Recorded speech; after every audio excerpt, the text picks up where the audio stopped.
What's up? What's up? What's up? We are Backguard, the Gavin and Zach Guard. The every other podcast is terrible and whack guard. That's a fucking fact guard. What's up, dude? How have you been? Doing great, doing great. Super glad to be back in Kansas City, back in the studios. I promise that we'll have a internet issue-free live stream today. Apologies for the issues on the last couple lives, but we're back in the studio with our Ethernet cables plugged in, so shouldn't have any issues at all today. And we got some great stuff to talk about, some stuff that I've been excited to chat about for the last couple days. And now that we're back in the studio, I think the time is perfect. So yeah, we got some Kyle Kulinski versus Andrew Yang shit to go over. Kyle really just completely turning on Andrew Yang, someone he used to take seriously. Also, we got this Ryan Grimm versus Kshama Sawant clash on the Bad Faith podcast, which was extra juicy and got surprisingly kind of personal, actually, kind of intense. Was not expecting to see that, but I'm excited to break that down for you guys, as well as some other news. Kirsten Sinema turning to an independent, et cetera, et cetera. So excited to break that all down. And thanks everyone for tuning in to the show this morning. Make sure to, or sorry, this afternoon, whatever time the fuck it is, make sure to hit that like button if you just are now tuning in. It's a great way to help support the show, and it helps us with that algorithm, get some more comrades in the chat. Yeah, absolutely. So shout out to everybody that's already trickled in. Also, big shout out to our patron community, those lovely folks that keep the lights on in this here studio, which we're so happy to be back recording at you live from. So shout out to the comrades, Vanguardians, Super Vanguardians, all of you lovely people. Special shout out to you, Gavin and I. Really appreciate all of the continued support. It really does help us plan to the extent that we're able to. So really appreciate that from you guys. And of course, you're all comrades in our hearts. Just hit that like button, subscribe button, and get in the chat. We love to see it. So yeah, shout out to everybody. Yeah, huge shout out to the patrons. Thank you guys so much for the support. We wouldn't be able to do the show without the support of our patron community. So if you enjoy our content and want to see more, want to support an independent leftist podcast, please do consider hitting up that link in the description, patreon.com/the Vanguard channel. It's going to be in the description as always. So hit that up if you're interested in supporting the show and keeping us sustainable. Specific shout out to Cheryl McDonald and Blaine Maciel for the recent patron support. That's our most recent patron. So we really appreciate that, you guys. Thank you so much for supporting the show. And yeah, we have quite a show for you guys today. Make sure to hit that like button before we get started. And it looks like we already have some super chats to address from some of the fine comrades of the Vanguard community. We can jump right into this one. Alex, thank you so much, Alex, for the $10. Really appreciate that, man. As always, I feel kind of bad for Ryan Grimm. He was on the Hill after Crystal and Sagar left on their irritation of the show, which was not great, but he's a good journalist overall, and I feel for the dude. Well, thank you so much, Alex. Really appreciate that. You guys know Ryan Grimm is a friend of the show, and we're going to be talking a bit about the debate between himself and Kshama Sawant, the socialist city council member from Seattle. And, those are both people that we have a lot of respect for here at the Vanguard. I think they're both good faith actors, despite the fact that this debate got intense. I think that it was a conversation that needed to happen. And like I said, we have respect for Ryan and Kshama. Oh yeah, absolutely. Look, I've disagreed, and we talked about this a little bit, like when we reacted to AOC's response. Clearly, Gavin and I massively disagreed with Ryan's, interpretation of the event here, and obviously we'll get into that. But yeah, obviously, I think that sometimes people go a little bit too far, and they're like, really, really intense criticisms of Ryan. Like, say what you will about the dude. Yeah, he is a good journalist. He just, his perception is a little bit different than mine, right? And I can respect people that have very different political interpretations of situations, just like I respect Glenn, even though we don't agree on everything. And just like in an abstract sense, I can respect the journalism of somebody like Bob Woodward, even though fuck if we had like the most unrelated, like uncorrelated politics possible. Like I still can read, what's it called? All the President's Men and be like, wow, damn, that was some critical reporting. Good job, Bob. Like, you know what I'm saying? So I just feel like we have to be able to, sift through the information. That's called media literacy, understanding what's good reporting from somebody, even when you politically disagree with them. So we're going to get into all of that, Alex. But thank you so much for kicking off the live stream with such a generous super chat. Really appreciate it. Yeah, thank you so much, Alex. Really appreciate that, man. And thank you also, Duncan, for the $4.99. Ryan isn't a bad guy. I just think he's extremely out of touch due to the class divide. He even pointing to this on RBN. No urgency when you're rich. I mean, that definitely might be part of it, Duncan. Being in a cushy job in DC, surrounded by elites and connected to those circles, probably definitely gives you a bit more of a privileged perspective. There's no doubt about that. In fact, Ryan said something to this effect on Twitter earlier today that I thought was interesting. I'll show you guys this. Because someone said, I always feel bad for you because I see this happen to you, talking about the recent attacks on him and his character and the smears against him. And Ryan said, I really appreciate it. One reason I don't mind absorbing all of these attacks and why you shouldn't worry about me is that I've always been very lucky in life and in a place where it legit doesn't bother me. I'm not a glutton for it, but I just see it as interesting, nothing more. So yeah, I think he's been pretty honest about his, privileged position, and that might lead to him having a little bit less urgency in the face of, the oppression of the lower class or something like that. Yeah, but here's the other thing.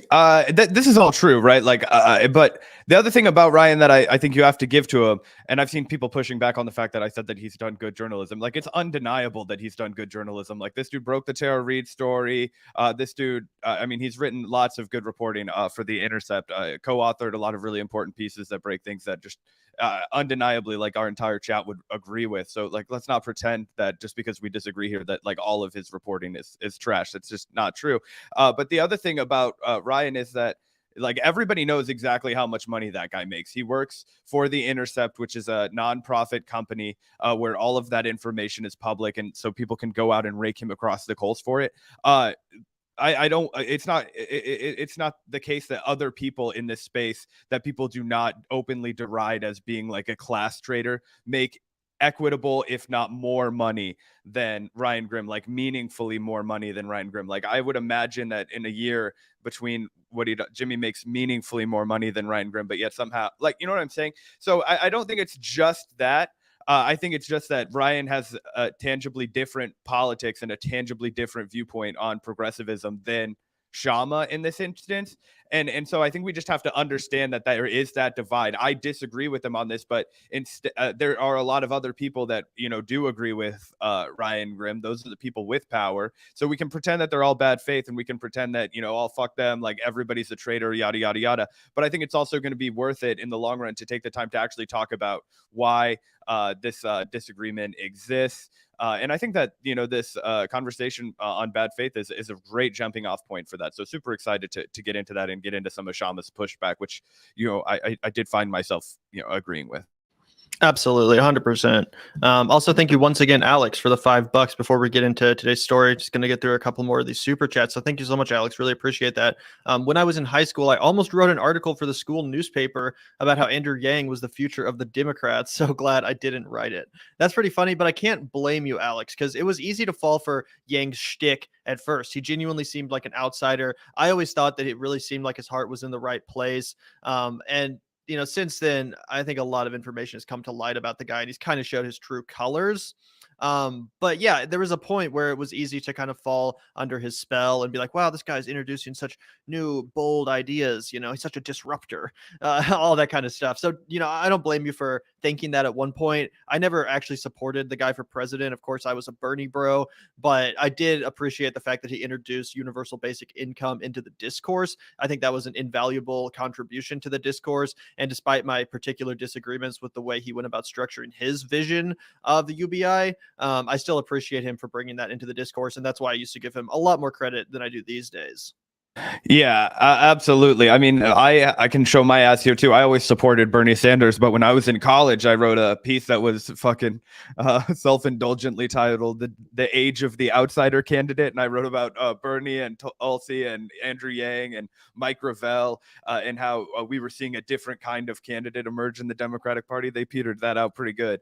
Andrew Yang sold his soul, so did Tulsi, and Bernie's just gone on just being like 3/4 of the way there. So, Mike Gravel, rest in peace. He passed away. So anyway, yeah, I think that there was a time, like, I mean, when I wrote that piece right after basically Andrew Yang catapulted onto everybody's radar that day that he was on the Joe Rogan podcast. That was the first time that I think he really exploded, at least with like the people that follow the shit. And he said that he was pro Medicare for all. The only thing that I thought was sus about him was that he said that he didn't support the minimum wage, which is why I never got behind him. I was like, this sounds whack as fuck. Yeah, I don't support anybody that doesn't think we have need a $25 minimum wage. You know what I'm saying? But anyway, he said a lot of right things, and he backed off of all the good ones, and he just rounded up all the bad ones. So anyway, we'll get to Andrew Yang later on in the podcast as well. So sit tight, Alex. Yeah, thanks again, Alex. We really appreciate that, man. And here's another one for you, Zach. Thanks so much for the $9.99, Christina. Shout out to you, Christina. You only think I'm missing the game. I actually have a browser on CBS open right now. Chiefs are up, spanking the shit out of the Broncos right now, 20-0.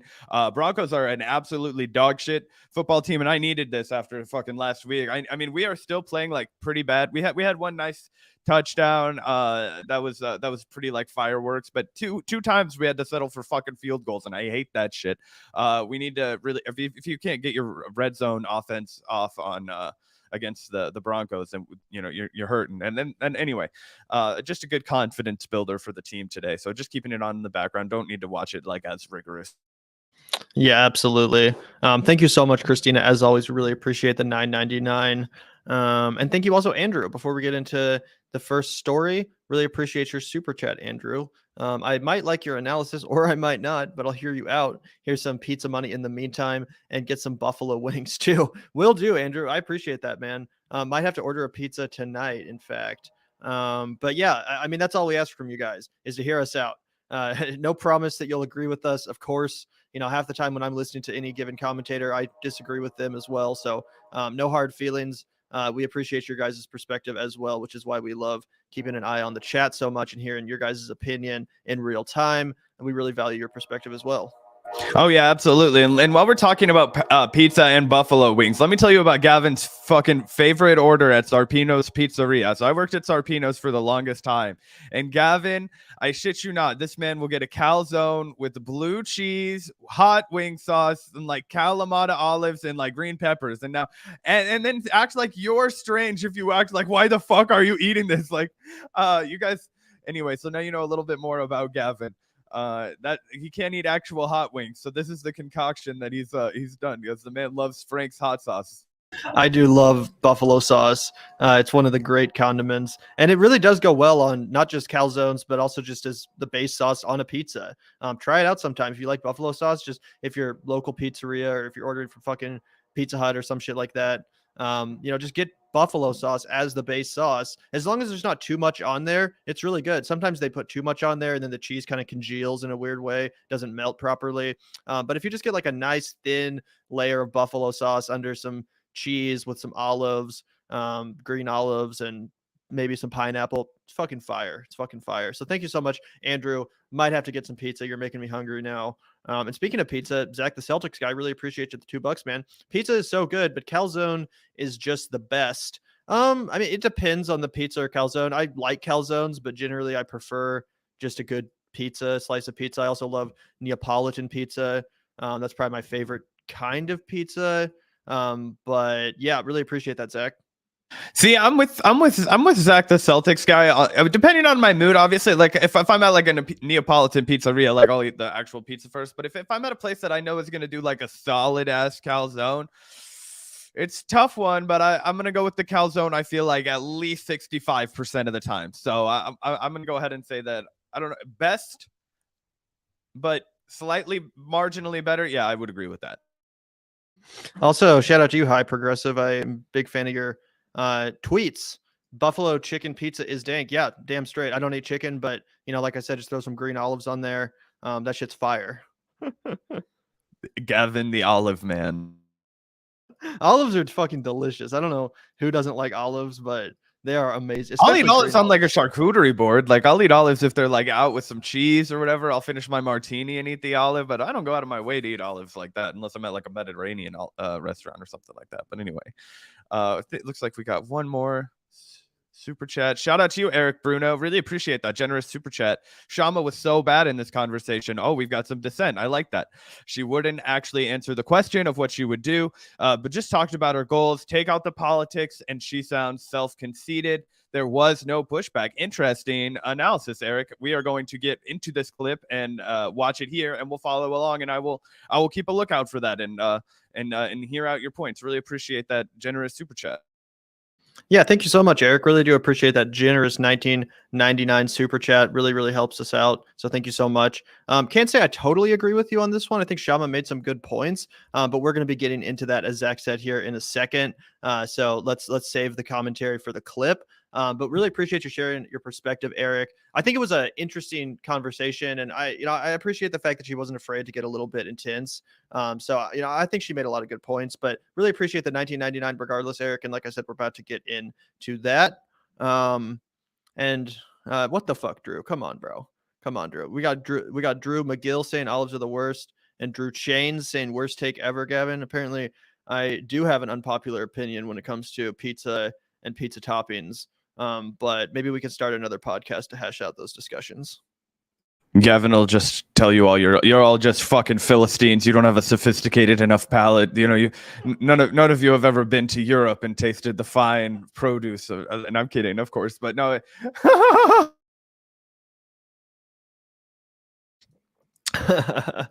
Anyway, always do enjoy talking food, especially pizza. Thank you. Agreed. And yes, they are. Absolutely. Anyway, it's not why we're here. It's not why we're here. Do you want to start with this Kyle Kulinski Twitter beef? Or also, I like them both, but green olives are slightly better in my opinion, just a little more flavorful. But yeah, do you want to start with the Kyle Kulinski or with Bad Faith? Let's go ahead and start with the Kyle thing, and then we'll just round out the show with the Bad Faith. I think people are mostly here for that, so we'll make them wait a little bit longer. We're only 17 minutes into the show. We've really steamrolled quickly. It usually takes us like a half hour or so to get back into the swing of things after we've taken a few days off. So yeah, why don't we go ahead and throw up this banger from Kyle. Kyle was not the most unfriendly guy towards Andrew Yang for the longest time. Him and Crystal both. I thought they were pretty tight with the guy. One of our first big videos, I remember, maybe not first big videos, but like one of our early bigger videos that I remember, like we put out like the night of, was like Crystal like really kind of coming down on Andrew Yang for his comments that he'd made about like Palestine or something. They like really fucking hammered his balls. But other than that, I remember them. They were basically they were always like super charitable to the guy. So I just want to give that as a little bit of disclaimer before we go into just how he fucking just rakes him over the coals right here. So Andrew Yang has this glorious tweet: Kristen Cinema joining the nearly 50% of Americans who are declared independent is a sign of things to come. So this is something I actually didn't know. We can start here, Gavin. Did you know that nearly half of the fucking country was independent? I did not know this fun fact. I have heard statistics to that effect. So I wasn't specifically familiar with the 50% number, but I have heard statistics that basically illustrate a similar idea, that about half the country identifies as independent, or rather they don't identify as Democrat or Republican. Interesting. Yeah, I thought it would have been way less than that. My brain, if you would ask me, I would have said, I don't know, like 32. So I guess that's, better than I thought, but probably for a myriad of reasons, not with any kind of like cohesion to why they're independent of the two parties. But anyway, this kind of plays off the fact that Kristen Cinema, just right after, shocker, Raphael Warnock secures his Senate seat in Georgia, Kristen Cinema decides that she just can't be a Democrat anymore. She just has to be an even bigger thorn in the side. She has to be the center of attention again. She knows she can't survive a Democratic primary. So she just, drops the nuke on everybody and decides to re-register as a Democrat. She's still keeping all of her committee assignments. I imagine she'll still largely caucus with the Democrats, but now she gets to see her name in the fucking newspaper every time she holds up some deeply necessary piece of legislation to give any kind of minimum relief to the American working people. She and her glitz and glam and designer clothes can, withhold things like child tax credit extensions or, meaningful infrastructure or any number of things that the Democrats, dangle in front of the desperate as a reason to vote for them. So anyway, did you have any thoughts on that, Gavin? Just totally ridiculous, and it really illustrates how shallow Andrew Yang's analysis of the duopoly is, and how shallow his understanding of politics in general is. And it's really just a further example of him kind of fetishizing the concept of being an independent at expense of any sort of an understanding of the substantive politics that really matter. It doesn't matter what you call yourself or how you identify. If your politics are that of corporations and of centrism, then it doesn't really fucking matter what you call yourself. I mean, if Donald Trump started calling himself an independent, would Andrew Yang come out here and give him a fucking sloppy blowjob? Probably not, right?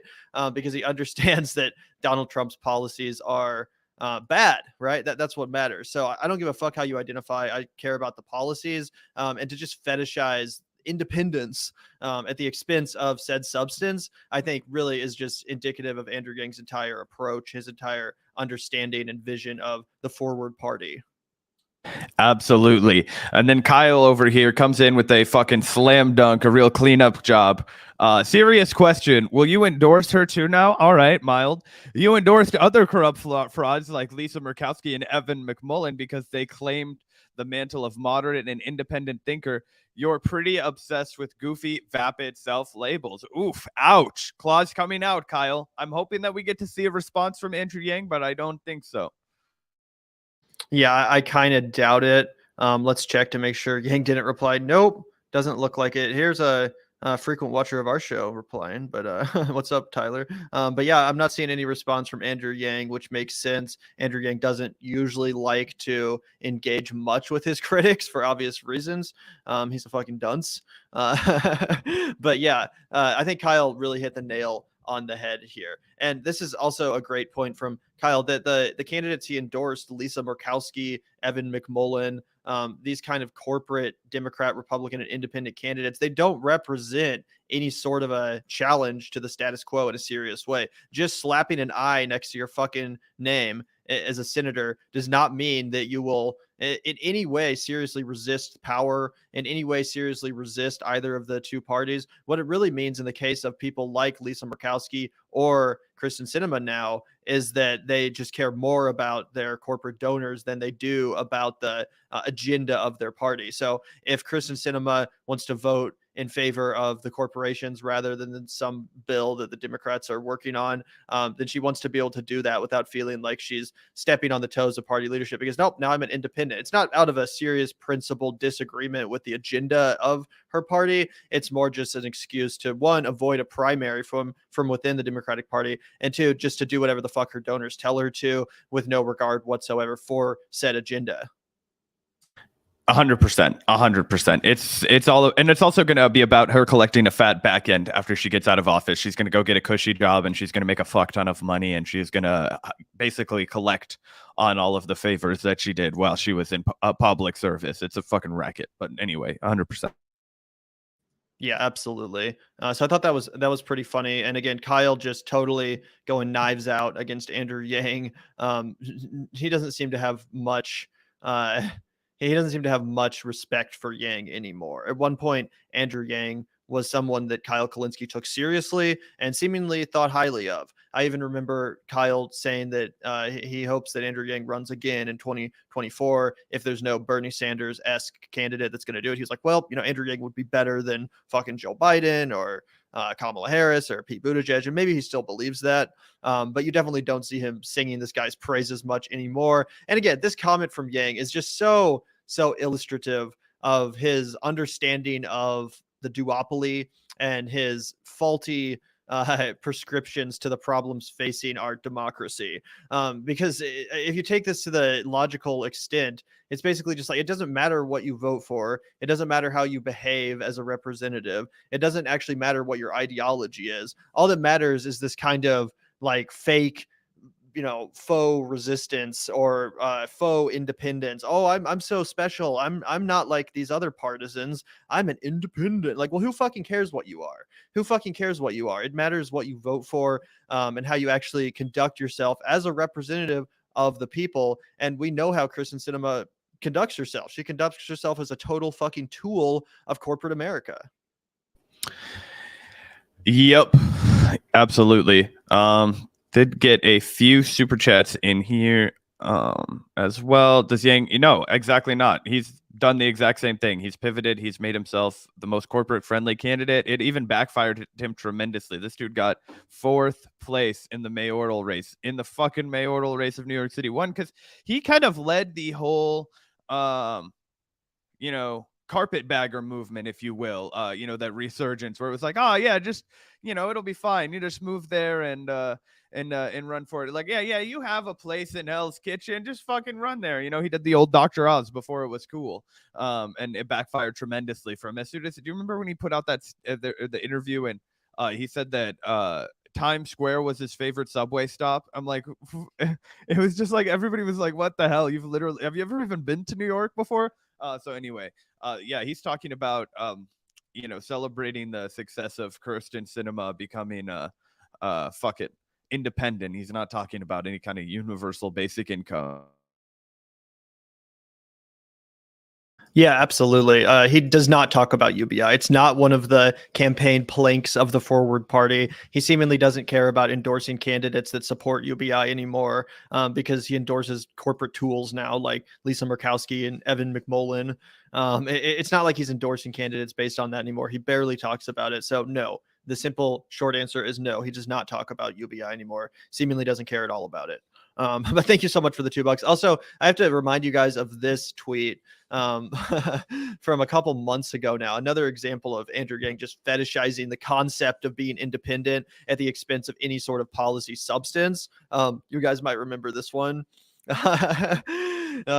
Yang said Lincoln won the presidency on the brand new Republican ticket in 1860 with 39.8% in a four-way race. He took a Democrat, Andrew Johnson, as his running mate in 1864. Wow, what a fucking profound statement, Andrew. And John Legend, actually, of all people, just ratioed him in the most brutal and legendary fashion at the time, saying, "My brother, you have to keep reading. What happened next?" And like I said, just absolutely ratioed the fuck out of him. Followed that one up with, "You're almost there. It's probably on the next page," which again, this was so illustrative of Andrew Yang's very shallow and faulty understanding, or rather misunderstanding, of what it really means to be independent and the value of being independent. Because obviously, anyone with even a cursory understanding of American history and politics knows that Andrew Johnson rather was a disastrous pick for vice president who succeeded Lincoln by basically trying to undo a lot of the reforms that happened under Lincoln's presidency, and ultimately was impeached. I think he was the first president to be impeached.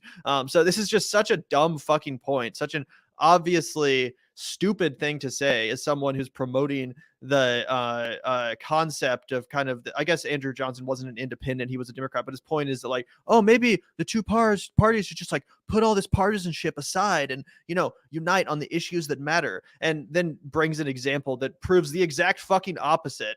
Basically, you know, this example would have been brought up as a good way to like respond or to criticize Andrew Yang's not ideology, not to prove his point. Yeah, that's fucking hilarious. I forgot all about that shit.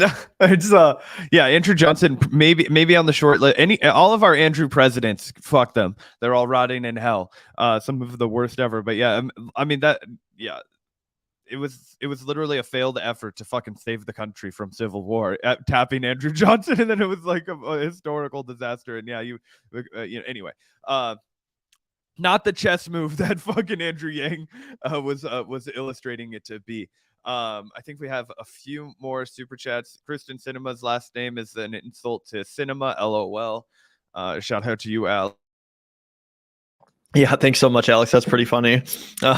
She's just a disgrace overall. So annoying. Oh, I'm so quirky. Look at my, cute outfits and ooh, like shut the fuck up. No one cares. You're a fucking sexist. Sellout. Just say you want to date her, Gavin. Wow, it's getting insulting. This is crazy.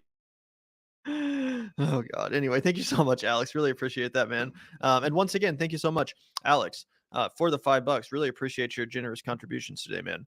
Pro-war Senator Joe Lieberman did the same thing in the 2000s when he lost a primary. He did that, Alex. 100% he did that.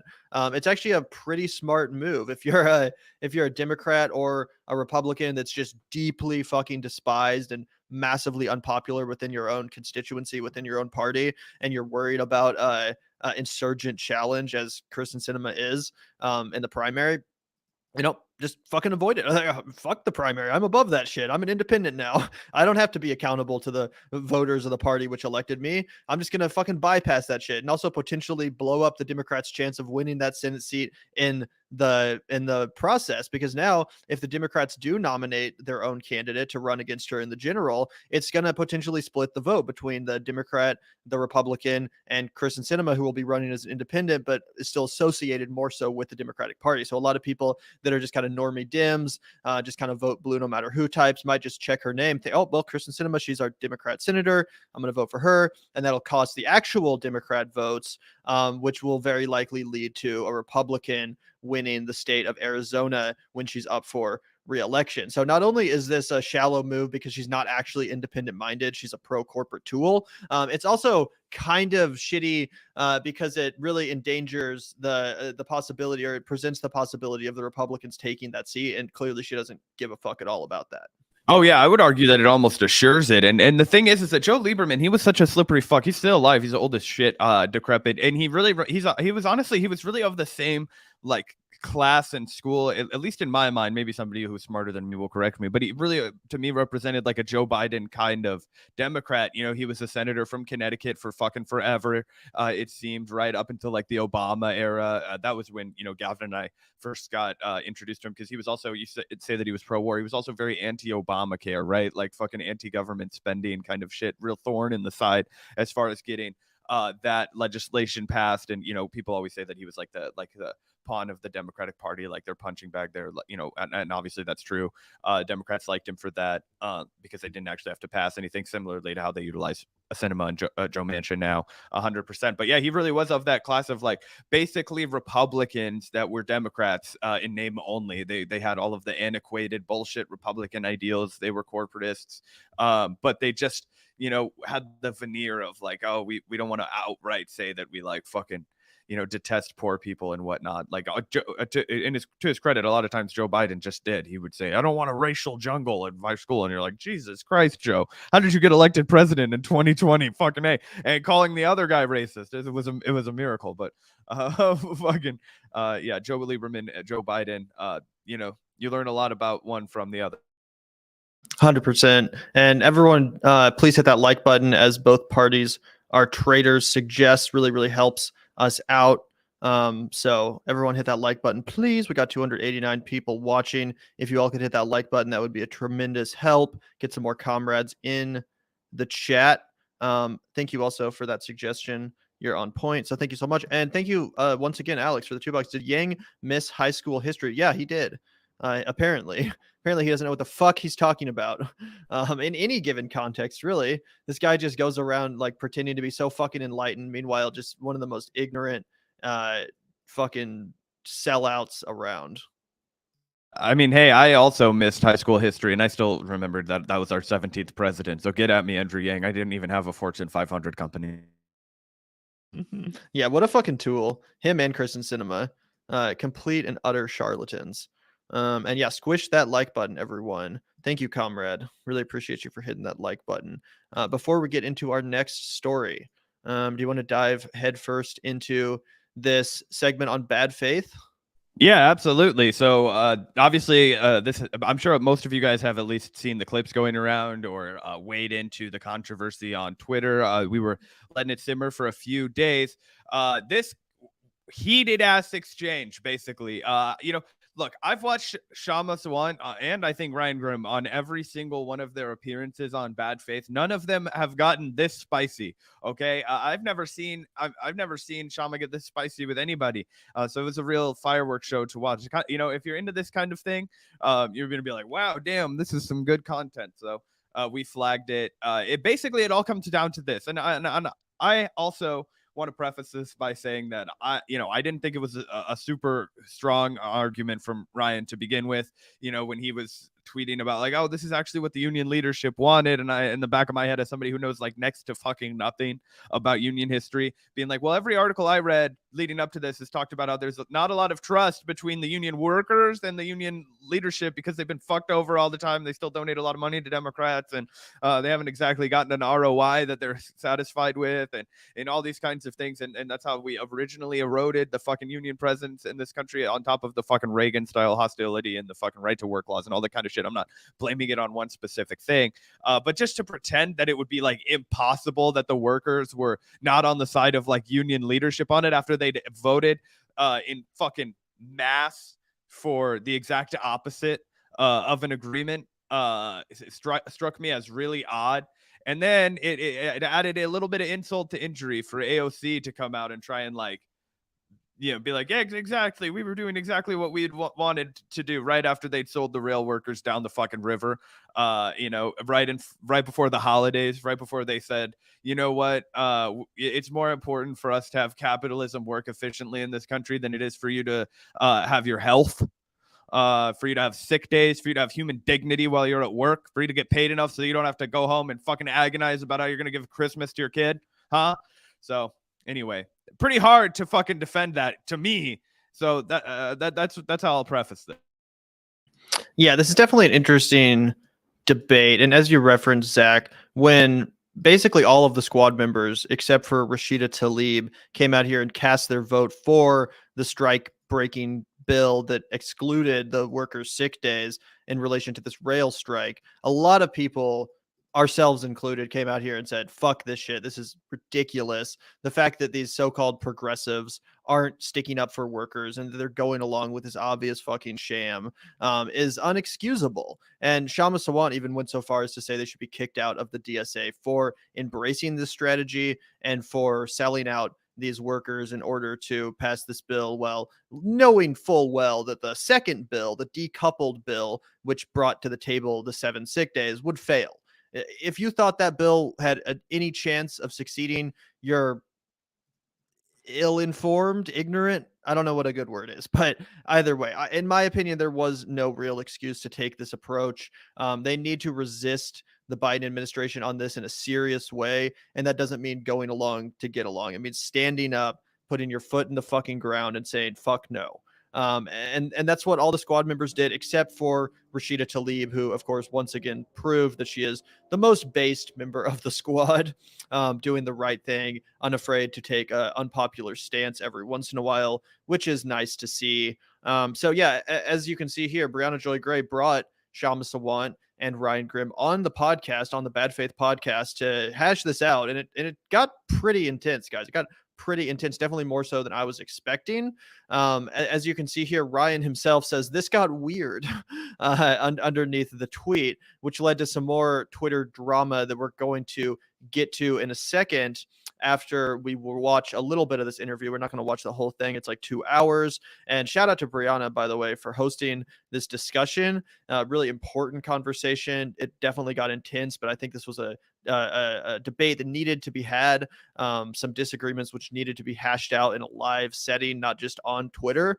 So despite the fact that, as Ryan said, it got weird, I'm glad that this discussion happened. I think this was a necessary debate to have, and I was definitely fascinated to hear the exchange myself. So I guess without further ado, we can play some of this debate, react along to it, and then after we're done with that, get into some more of the interesting Twitter drama that ensued as a result. Absolutely. It's just like our patron saint Hunter Thompson said, when the going gets weird, the weird turn pro, and the Vanguard is ready to embrace this weirdness. Absolutely. So let's check this out. I think you guys are going to enjoy this one if you haven't seen it already. And I have a lot to say. Many time Bad Faith podcast guest. Ryan, you caught the tail end of what we were saying there. Obviously, Kshama and I are of the mind that what happened with the squad and the vote for the tentative agreement amounts to a betrayal. I seen you take a different position on Twitter, at least, saying that there basically was a strategic choice that was backed by at least some members of some unions, perhaps union leadership, who knows, that actually wanted the squad to go ahead and take this vote to have a shot at the sick leave bill passing. I am of the mind and have always been of the mind, and we were talking about this kind of offline while all of these votes were being counted, that there was a 0% chance that this was going to happen. It seemed like you were somewhat more credulous. Tell me why you don't see this as these votes as a betrayal by progressives of their fundamental duty not to vote for a strike-breaking bill. And so more is coming out about how this kind of strategy came together. And there's actually a bonus episode that I was listening to earlier today of Chapo Trap House, where Will interviews Jonah Furman and two railroad workers. And one of the railroad workers turned out to be one of the workers that I'd been talking to throughout this. Right? I've talked to him in the past, but I was talking about Devin Mance, who was the other guest on. So Devin Mance is he talked about, so he's with the Brotherhood of Maintenance of Way Employees, which is the BMWED, which is one of the ones that rejected the contract. And one of the reasons that rejected the contract is because there's an organized, and I just reached out for the actual name of it, called the BMWED Rank and File United. It's a caucus which is not part of leadership, that is organized within the BMWED to push the union to be more militant. And because of that organizing, that's a significant reason. I would say it's the reason why they were able to reject that contract, because they only rejected it with like a 51% vote. So, with a 51% win, everybody gets credit. So they have like 1.3 thousand members or something like that that they've organized over the last year or so to try to push the union to be stronger, to push their union leadership to be stronger. So they rejected it. They then, this is what came out in Chapo, Jonah connected that rank and file caucus with Jamal Bowman's office. It was like, look, if the leadership's not going to fight for us, if we're just going down, let's go down swinging. Let's push for seven sick days on the floor. And once that started getting momentum, then you started seeing the kind of the Twitter accounts of the unions themselves saying that they also support this, because obviously union leadership, if the choice is between 0 sick days or 7 sick days, they're going to say we want the 7 sick days. So publicly it's just an interesting moment, because by fighting, they kind of forced then everybody else to come with them, because they didn't want to be embarrassed and not be part of the fight. So it actually was rank and file organized workers who pushed this strategy. So to then turn around and say, how dare you? You should be kicked out of the DSA for listening to the rank and file united. Like, what do we want? So these workers organized themselves inside their union to push their union to be more militant. Their union leadership goes with a Biden strategy, which completely fails. So the workers at the last minute try to salvage something out of it, and they go to their allies in DSA, actually, because there's DSA members in Bowman's office. So that's how they get connected to Bowman's office. And then Bowman's like, yeah, all right, let's go for it. Let's fight. Let's not go down like the union leadership did. And instead of being like, Biden sucks, how could Biden have done this?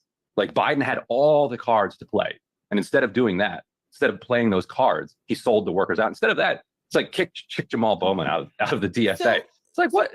Okay, which is fine. I have no opinion on whether or not you should start a third party, whether or not Bowman should be kicked out of the DSA. I just feel like about something so important. Because it's not okay. My own opinion, yes, that's silly. That's my own opinion, but it's not my role to have an opinion on. Is what I mean. Yeah. But that's very dishonest, because you have no shortage of opinions. You are not shy of giving opinions. Sure. Okay, I think it's silly. I will admit it. I will admit it. Yes. You've also defended the Democrats, but when it comes to actually fighting for the interests of workers, then you say you don't have an opinion. But okay. Fighting so for they fought. They were literally the workers. They're literally the workers. Well, let me ask you this, Ryan. Go ahead, Kshama. Sorry, go ahead. No, go ahead. It's fine. Well, what Kshama was saying earlier was, and you said this yourself, Ryan, that there is one union, and in fact, a subset of this union that's been fighting for it to be more radical. A subset that represents, you said, about 1,200, 1,500 rail workers out of over 100,000 rail workers that exist. I think there's like 30,000 in the BMWED. Okay, yeah. That push for this strategy with Jamal Bowman in particular. And a point that that Kshama was making before you logged on was that there are many more rank and file that are not being represented by these decisions. Maybe they are for it, maybe they are for against it. And a point that you've made to me as we've been having some of these sideline conversations is how difficult it is to poll people in the short term as these kinds of things are happening.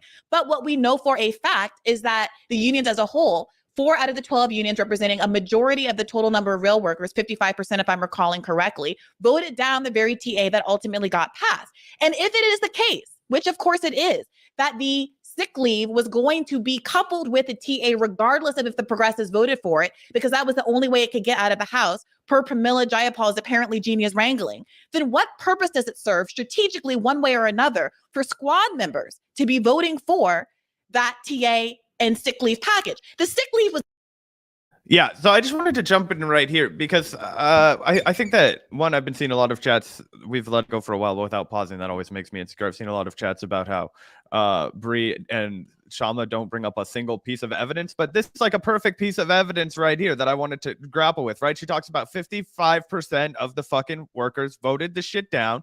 And what the hell business does the squad have saying, oh, we're going to go along with this anyway? We know this strategy happens all the time. It's like, well, they'll say this and they'll always frame it like this. They'll say, we know we're not going to get it if we do it this way. That's just going to happen, yada, yada, yada. But maybe if we split the votes, maybe if we split the votes, then it'll get it this way. It's like, well, if you can't get it together when you have some leverage, how are you possibly going to get it when you split the vote? It's like, oh, okay, well, we'll hold the vote on busting the strike, right? And after the strike's busted, then we'll figure out whatever we're going to do. It's like, of course, they're going to fuck you off when you do that. So how is that a good strategy? How is that standing up for the workers? How is that not just going along with what the workers rejected? And you're like, well, we found a smaller group of workers that actually did decide to agree with. Yeah, but the 55% that voted for didn't. I'm not that good at math, but 55% is a majority. And if you're dealing with any kind of elections outside of the horseshit fuckery that we call our government, where you need like 60 votes of a fucking Senate in order to pass any meeting, that 55% of that done. No, we're not doing it. And so it makes absolutely no sense for the squad, who are supposed to be out here as our beacons of progressivism, not the fucking stooges of the Biden administration, okay, to go out and say, yeah, we're gonna go ahead and bust this up because we don't want the Biden administration to look bad. We don't want the industry to get really pissed off and then Biden have a hard time getting reelected. What we're not going to do is prioritize going there, being with the workers, taking these aggressive, bold stands that we like to pretend we would have done when we were running for office. That's why people are so upset. And I think that what it just fundamentally comes down to, and it's like not to be this guy. People always get so fucking triggered when Brianna does this, but I'm gonna do it too. It reminds me a lot of Force the Vote, right? That same divide where. Give me for a second. Oh, sorry. Where that same divide where it's like, where do you fall on this side of the argument? Are you at the point where you're like, yo, let's use the lever and fulcrum and let's try and get some, let's try and exercise some power here that we might not otherwise have? Or are we going to just say, well, that's a little messy, like, better to go along to get along and not stir up trouble? Like, oh, that now wasn't the time, or this wasn't the appropriate action, or whatever. And say what you will about Ryan, he's been pretty consistent in his, like, what he views as the strategy to move forward. It's just one that I massively disagree with, because I think that I do think it lacks urgency, and I think that it buys into this logic that for lack of the better word, the squad, but people like Jamal Bowman, people like AOC, people who we expect more of in Congress, Ilhan Omar, the list is a little longer than that, but these people are supposed to be held to a higher standard because they said that they were going to go in there and actually fucking fight for these working people, right? I don't want to see AOC outside at a fucking Amazon warehouse picket line after she just broke a strike with the railroad workers. I'm sorry, but I don't want to fucking see that. I don't think a lot of these other people want to see that. I don't want Joe Biden breaking a strike, period. Okay, that sounds like horseshit. Any way that it involves me signing off on Joe Biden breaking a strike, infringing on this union's ability to exercise its fucking freedom, not to sound like an old Republican, but that fucking shit will fry my ass. Like, what the fuck? Like, this is a free country. We're not really a free country, but this is one of those hills we are fucking supposed to be able to die on, that we have a right to organize collectively, that we have a right to fucking exercise our unity, right? This entire theory of socialism now going into practice, and I'm supposed to turn my back on it. The squad, members of the Democratic Socialists of America, are supposed to turn their backs on it. Are you kidding me? What are you talking about? Kshama doesn't have a point that they don't deserve to be there anymore. How the fuck could you? I don't understand that argument. Did you have a different analysis, Gavin? No, I totally agree, Zach. And I think that another real issue here with the squad in general is just their total refusal to kind of raise a ruckus when this shit happens. Like, they really need to be making this a central point of tension between themselves and the Biden administration and the Democrat leadership strategy when it comes to strikes and unions. They need to be more loud and they need to be more aggressive when it comes to pushing back on this union busting bullshit. And strike busting bullshit rather. And Alex here says, thanks for the $5, Alex. As someone who has a foot in Westchester politics, Bowman has a lot of pressure to vote for the Biden agenda. And thanks for the super chat, man. But I think you could basically say that of any Democrat, right? Any Democrat has a lot of pressure to vote for the Biden agenda and to go along to get along and kind of just throw their principles and values out the window in favor of taking the path of least resistance. The whole point, however, at least initially, of the Justice Democrat project, of the electing progressives to Congress project, was that they would eschew that pressure, that they would stand up in the face of that pressure and do the right thing regardless. Of course, there's pressure. Of course, we all understand how politics works. And sometimes, Congress people are really faced with those tough decisions. Am I going to take this unpopular position and risk my reelection? Am I going to resist the leadership of my own party in a way that's so intense that it might literally cost me my reputation in the mainstream media and my career in DC? Yes, those are junctures that every congressperson will face. And what separates serious progressives like Kshama Sawant, who is on the city council in Seattle and was almost recalled for being so progressive and an actual socialist. And the difference between her and someone like Jamal Bowman is that she doesn't give a fuck about the pressure. She's like, yeah, come fucking fight me. Come recall me from the goddamn city hall. I'm standing up for the people. I'm going to do what's right, even if that means becoming a fucking pariah, even if that means becoming slandered by the mainstream press. And then you got the faux aggressives like Jamal Bowman, like AOC, who say, well, we could seriously resist the leadership and we could seriously resist the direction of this agenda, this anti-union agenda, or we could kind of go along to get along and basically just do what the Biden admin wants us to. And then, oh, and by the way, here's a convenient excuse as to why we did that. Oh, well, these workers said to do it. So blah, blah, blah, blah, but we're not actually going to do jack shit to bring any attention to this in a negative way, to really ruffle some feathers and bring that ruckus that they were elected to bring. 100%. The squad is doing none of the ruckus bringing. Suraba, shout out to you for the generous donation. Generally agree with Bree and Kshama, but I think what they're getting wrong in this argument is the two bills were not decoupled were not coupled in the beginning. Jayapal did not decouple the bill. Seagram's piece. Yeah, the whole argument that they're making is that one, straight up, I just do not believe in voting for legislation that's going to break a strike. I just personally, I'm in office. I'm never fucking voting for that. I'm never, ever, ever, ever, ever voting for that. No way. Would not do that. Would be against everything I believe in. Now, you could say nobody that ever makes it to Congress actually votes based on what they believe in. I would say that that's largely true. That's why I never run for Congress. But I'm telling you, I'm in their position. I'm not fucking voting for that shit. 100% no. And then I will be barking up the tree every single day and night that if Joe Biden does that, then he needs to, by executive order and by the powers vested in him, put forward new legislation that demands everybody have fucking paid sick leave. I'm gonna fucking and you know what? Maybe there's you could argue that the squad could have played it differently, and then that. Maybe that if they had coupled the bills, you could justify, breaking the strike if they were going to get, 7 or whatever paid sick days, something better or more tangible than what they would even be getting, as a result of their own strike. But I just think the argument that you're going to vote for one and just like on a whim and a prayer hope that, the same people that wouldn't even fire the parliamentarian to pass a $15 minimum wage increase are actually going to decide to play ball and do something good for the working class is absolutely fucking impossible. Okay, so you just go out there and clown yourself. You go out there and fucking fool people. You go out there and do PR for a president that just broke a fucking strike. Are you fucking kidding me? Like, this is absurd. And when you say it like that, it's like, oh, wow, that's not really what they were doing. No, that's what they were fucking doing. And that's the reality that we have to all live in now. Okay, that there really is no reason to trust that. And I know Rashida, she's been pretty consistently based, but that's not enough, right? That's not enough. And where was she and some of the other more critical fucking votes that we needed somebody to stand up for and fucking, call out her, fellow members of Congress, So I don't know. I think that that's more of the argument. I don't think that they're, necessarily trying to blame Jayapal for not or for decoupling the bills, but just allowing it to proceed at all with them uncoupled. Like at the bare minimum, they should have said, if you want us to break the strike, guarantee the and maybe the votes weren't there. I don't think they were. I think that there just weren't the votes there for that. Then you say, fine, fuck you, I'm not voting for this. Move on. Like, I mean, I don't know.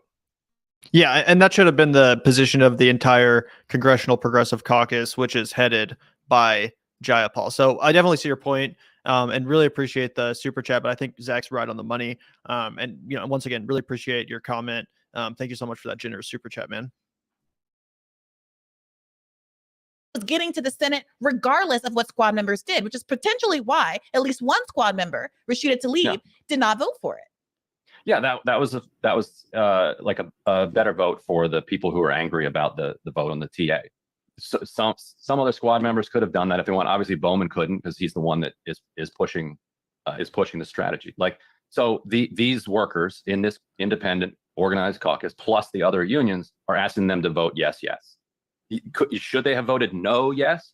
If they could still get everything through and do the no yes, and still get the 7-day sick day and then do a performative like show I'm against this thing. I'm against this without the sick days. Sure. If they could try to figure that out, sure. Like, but Ryan, find a single worker who puts that in the like top 20 priority. But we know this already. We know, I'm sorry. Am I completely going crazy? We know that the TA and the whole point of Pramila Jayapal's wrangling was that the TA and the sick days could not leave the House independently. They were going to leave together, and they had the vote for the TA. This is the progressive whole point, is that they had the vote for the TA anyway, so I might as well have voted for the sick days. But you can flip that. You can say they had the vote for the sick days anyway, so why would I have voted for the TA? Exactly. And every argument could have been made about why it's horrible for the Senate not to have been able to pass the sick days and how progressive. At the same time, the progressives actually demonstrated through their votes and their commitments and their articulated disagreements with the Biden administration strategy that Biden was throwing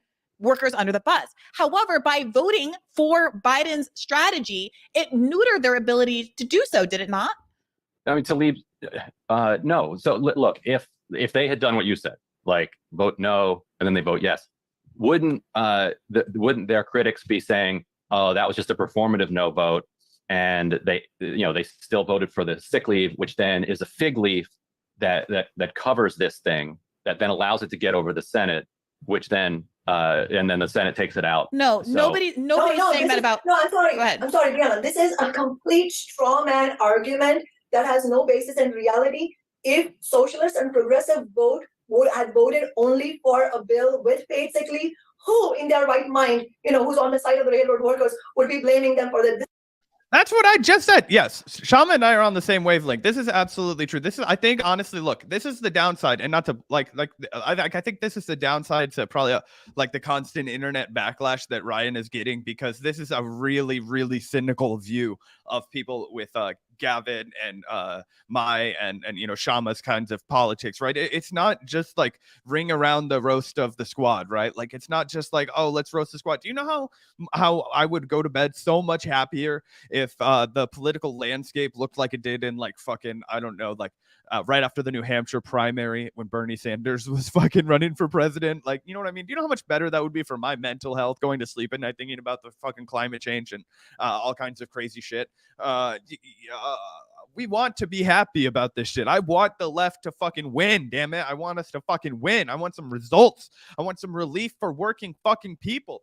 So why in the world? This is absolutely absurd. And I don't know if Ryan really means this. I wonder if he thinks this of people like us. If you're watching this, Ryan, do you genuinely think that if the squad had voted, said fuck you and breaking this freaking rail strike, but yeah, you know what? If it goes through, I will force these people to give their workers the health care that they need, the sick relief days that they need paid, not coming out of any kind of like penalty system for them. That should be a basic human fucking right in this country. Shameful that it's not, but yeah, of course I will sign that. You'd have to be the most deranged fucking hater, and Gavin and I would be roasting who was ever making those videos. We would not be cheerleading their efforts.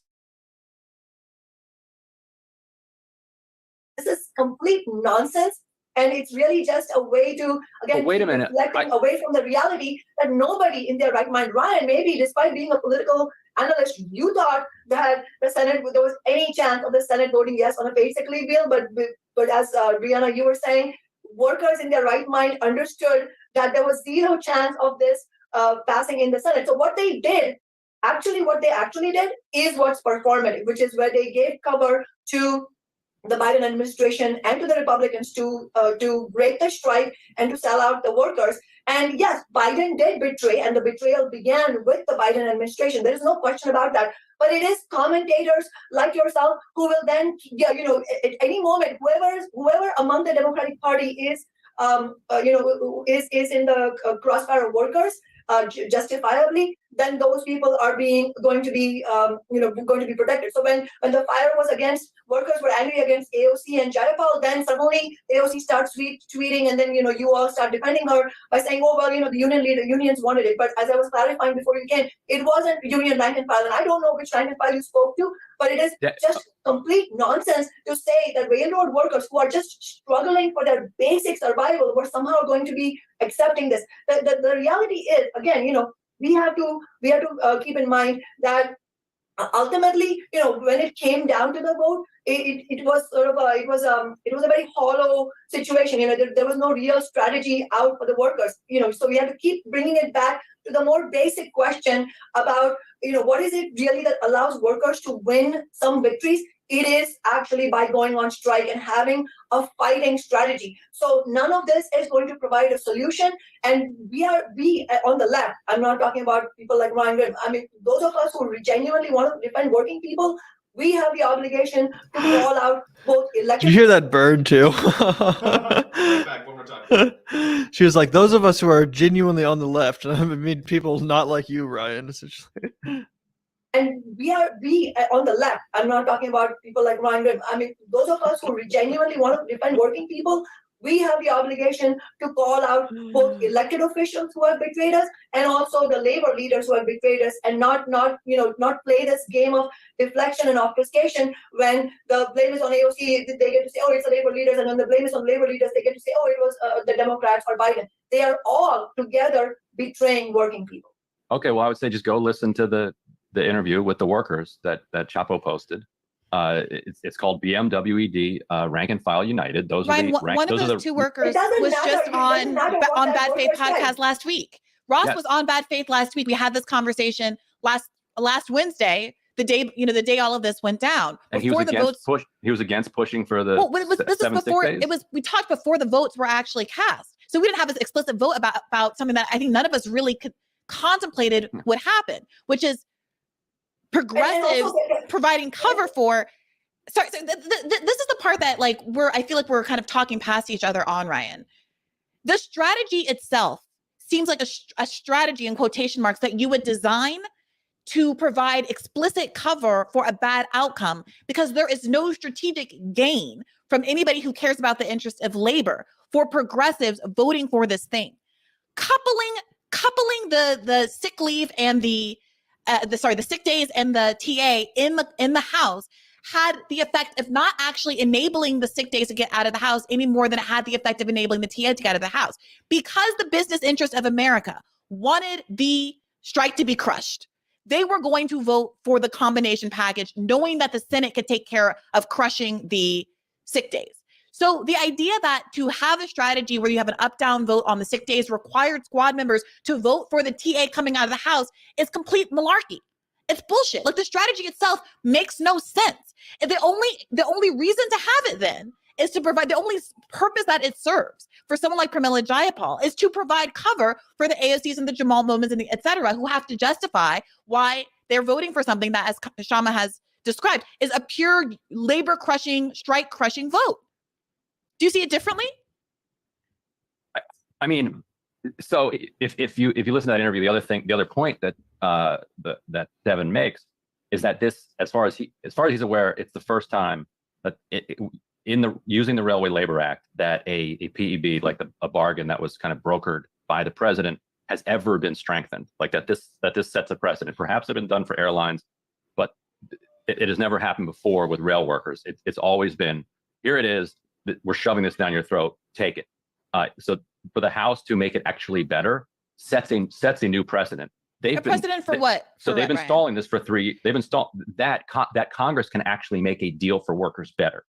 So they won't though, man. That's what I want. That's what I feel like is the fundamental disconnect here. It's like Ryan is really good at following the ins and out of the weeds, right? The really wonky shit, right? He's like, if Matt Iglesias wasn't a giant piece of shit and actually a good person, like he, I genuinely like Ryan. I think he's a good guy, but I just think that this uber weediness, the fact that it's like, oh, they can open a door for potential action. It's like, bro, that's a door for potential. It's a door to nowhere. It's action they're not going to take. There's absolutely no outcome under Joe Biden's leadership where they just fucking wake up one morning and they fucking decide to actually use this Railway Act to better workers, right? Only way that anything was going to happen was the combination of the fact that Christmas was a coming and the rail workers were essential to make sure that the packages arrived on time. So they had that leverage for themselves right there.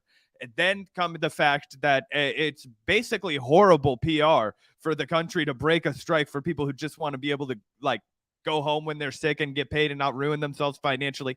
After we just had a massive pandemic where all of those people assured everyone it was not only critical to you, it was a civic duty that you not show up to work sick and infect other people, that was a tantamount to criminal behavior. Right now they're gonna fucking bust a strike, not give them fucking sick days, and you think they're gonna come back with something else better later? How's the $15 minimum wage coming along? How's that infrastructure bill with $3 trillion coming along? It's not coming. It's not going anywhere. It's dead on arrival. It's all lies and marketing. What they had right here was a chance to seize on some Republican animosity and potentially wrangle votes. If they said, no, we're not fucking doing any of this shit. You have our vote for the 7 sick days. Whatever. You break the strike if you want. If you break the strike, this was the only way that it was going to happen. It was, of course, fuck all of those Republicans. They're not populists, of course. No, they're pawns in our game. We're sabotaging Joe Biden because he tried to sabotage the workers. It will make Joe Biden look like shit if the Republicans have to come to the rescues to be the real ones standing with workers. That's what he's driven us to, guys. That's the kind of strategy we were forced to do. It was about taking the leverage we had and some Republican animosity, and yeah, maybe the votes were never there. But sure shit, if the votes aren't there for that, my vote's not going to be there for breaking a strike, and it's probably not going to be anyway. There's just no way that I could rationalize that in my brain.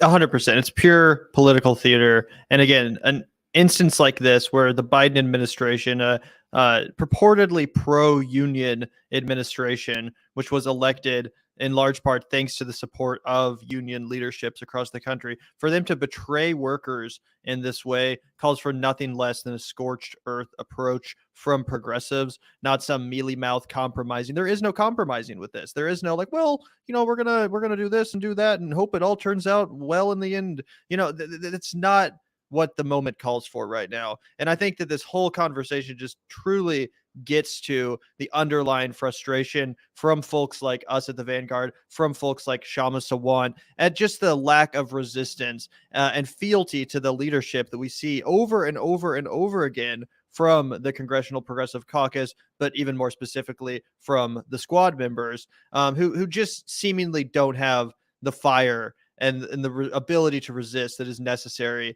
in an instance like this, which is just so stark in its obviousness, being that it's such a betrayal of these railroad workers who are just asking for basic fucking human rights. It shouldn't even be legal to not give your workers sick days. Like, how is that even fucking legal in this country?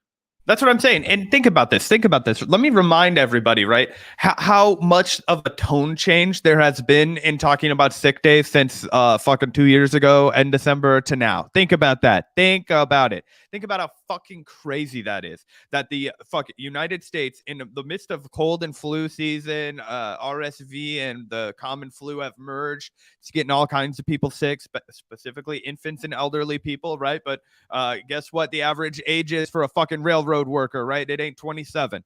Okay, it's a little higher up there, right? And you've got these guys that have been doing it for a long time. It's not safe. It's not safe. It's not good. It's not good for anybody's health long term. It spreads it around. Okay, we all know that. We all got lectured to all hell about that during COVID, right? We all remember that. Okay, now they're going to just go ahead and completely turn their back on that because it's like not politically convenient for them. It's like, oh no, actually capitalism has to reign true now that we're in charge, and it looks horrible for us if the economy crashes and packages are delayed. That's we blamed that all on Trump's incompetence. What happens if that happens under our leadership? Because we're a different kind of incompetent. So it's just crazy that this flies in the face of that. And then also that there's any way to try and rationalize the progressive squad, the hardcores of this country going out there and voting to fucking break a strike. No, the only thing I'm doing if I'm in Congress is I'm going to stand out there with them on the picket line. That's the bare minimum of trust that you can establish with these workers who have been betrayed. If you want to label yourself a Democrat, all they know is betrayal by the Democratic Party. Why don't we go ahead and fucking change that for a second? Okay, instead of being the fucking Ronald Reagan of 2022, why don't we go down there and say, hey, we have solidarity with you. This is what our movement's about. Fuck those people in charge. They don't represent us. I represent you. You know what I mean? What the fuck would that do to people? Inspire them, maybe? Oh, God forbid that happens. Absolutely. And thank you so much, Kelly, for the $4.99. Really appreciate that. Kshama is absolutely right. You don't need to scroll Twitter or take a poll to know what the right thing to do in a labor dispute is. 100%. Good luck winning 24. And yeah, like I said, a betrayal of this magnitude towards the workers in this instance by the Biden administration calls for nothing less, in my opinion, than a scorched earth approach from progressives. This is absolutely unacceptable, and it should be treated as such. It should be treated as such, and that's not what we're seeing. And I second your point as well. Good luck winning come 2024. Now that you've given the fucking GOP a win here and made them look like the populace on an issue that people across the aisles care about. Union rights is not just something that Democrats care about. This is something that Democrats, Republicans, and independents care about all equally, because guess what? It affects working fucking people. And there's working Republicans, there's working independents, and of course there's also working Democrats. But this is something that you're going to turn off massive swaths of the country by acting this way on. And even just that alone should be a reason for the squad to be more up in arms and to resist this direction in a more aggressive way. Yeah, 100%. I mean, we've said this time and time again, right? Gavin and I have been no simps to the squad for fucking years now on our channel. Go take a look at all of the fucking litany of videos we've made criticizing these people. And it still seems like there might be some misunderstanding in factions of the left that these are anything other than career climbers and politicians at this point. These individuals they have undergone their swamp monstrification, right? You steep in the swamp long enough, you become a swamp thing. And that's what I think has happened to every single member of the squad. Why are you not out here on the ground with workers? Your fucking West Wing political bullshit games are not bringing a tangible impact. Like, remember with the force the vote, like a fucking committee assignments and fucking Cobra changes and whatnot. That was the big thing. Instead of giving people Medicare for all, are you crazy? Oh, well, we have to get 15 minimum wage. Oh, we have to. Oh, the parliamentarian. Yeah, that person that can't be fucking fired or just told what the fuck to do. Yeah, okay, crazy. Nothing good can happen for the working people, but all those PPP loans can just be forgotten, right? That's what I remember about our government. Absolutely. Thank you so much for the super chat, Kelly. Thank you also for the $2, Keeper of Tracken. Really appreciate that super chat. Ryan's job is to simp for the squad. Well, you guys know we're a fan of a lot of Ryan's reporting. I think he does a good job when it comes to just the nuts and bolts, the meat and potatoes of DC politics. He is well connected in that regard, and I think he provides a lot of valuable reporting over at The Intercept and on his Substack, as well as at Breaking Points. Again, I really enjoy the guy's perspective a lot of the time. But that being said, one of the criticisms we've had consistently of Ryan Grimm on this show, going all the way back to Force the Vote, which is when our channel kind of really started gaining traction, was exactly this. Yeah, he's overly generous in his analysis of the squad's lack of resistance when it comes to Democratic Party leadership. And I do think there are multiple instances, this one included, of him kind of giving them the benefit of the doubt to a degree that we certainly wouldn't. So again, he's a friend of the show. I'm a big fan of a lot of his reporting, but I don't think there's any denying that at several key junctures, this one included, he has absolutely kind of gone over the top in order to simp for the squad, rather than just acknowledging the obvious reality of the Justice Democrat Project. As Zach just said, these people are career climbers. They're not interested in seriously resisting power. They're not interested in, sacrificing their social clout or their reputation in Washington in order to do the right thing, which again is something that Kshama Sawant has proven that she is capable of. One thing you can't take away from Kshama Sawant is that she's a serious activist and she doesn't give a fuck about her reputation in the mainstream media. She doesn't give a fuck about her social clout. All she cares about is representing the workers. And that's why I really do take her opinion seriously. She's not just some, loser on YouTube that's trying to drum up drama for clicks or whatever. No, like she's actually doing the shit that we talk about doing. She's actually fighting that fight on the ground, and they have tried, the establishment in Seattle has tried over and over again to destroy her as a result of that. So I really do respect her opinion on this matter. She's not just some fucking loser. She's a real activist. She's really doing the shit. So, that's what I would say. But thank you so much for the super chat, Keeper. Yeah, absolutely. Look, again, I mostly agree with everything that Gavin said. I think that this comes down to political disagreements. But yeah, look, like I said, not having this argument, really, not buying anything about that. I deeply disagree. Yeah, and obviously, we're always happy to chat with Ryan on the show about this disagreement or any other. One thing that I do respect about Ryan Grimm is that he's actually willing to engage in these conversations, right? You can't say that about everyone. And when Ryan has a take that he's taking shit for, he will happily go on any number of platforms and take those tough questions and try his best to explain where he's coming from. So I do respect that about the guy, right? So I think he's a good faith actor. Just a serious disagreement here. Absolutely. Let's take a little bit more of this in before we check out some of the Twitter drama that resulted after the fact. But yeah, let's watch just a little bit more of this because it is such an interesting conversation, such a necessary debate to be had. There's a reason he cares about this, and he explained it. The carriers have been stalling for 3 years, as you know. You've covered this. Yes. And the reason that they've been stalling is because they know that they can just jam it down their throats, using the Railway Labor Act and using Congress, right? So now that has changed a little bit because now you have a situation where the House has actually made it better. So if the union, they're 2 years away from their next contract negotiation. Those negotiations practically start now. Actually, they still have to wrap up the last one, but they're going to start negotiating their next contract very soon. Now the carriers know that there is precedent that in the House, with enough public attention, enough organizing, and enough pressure on them, the House might actually make that deal better for workers. So now the carriers can't just sit there and say, no, we're not going to negotiate at all. We're not going to bargain with you at all. You're just going to take what you can get. And so 2 years from now, and that's also, just to address this, Cassandra says, I gave him props for that recently, and people were like, because he gets paid to go on these shows. I'm like, I didn't know about that.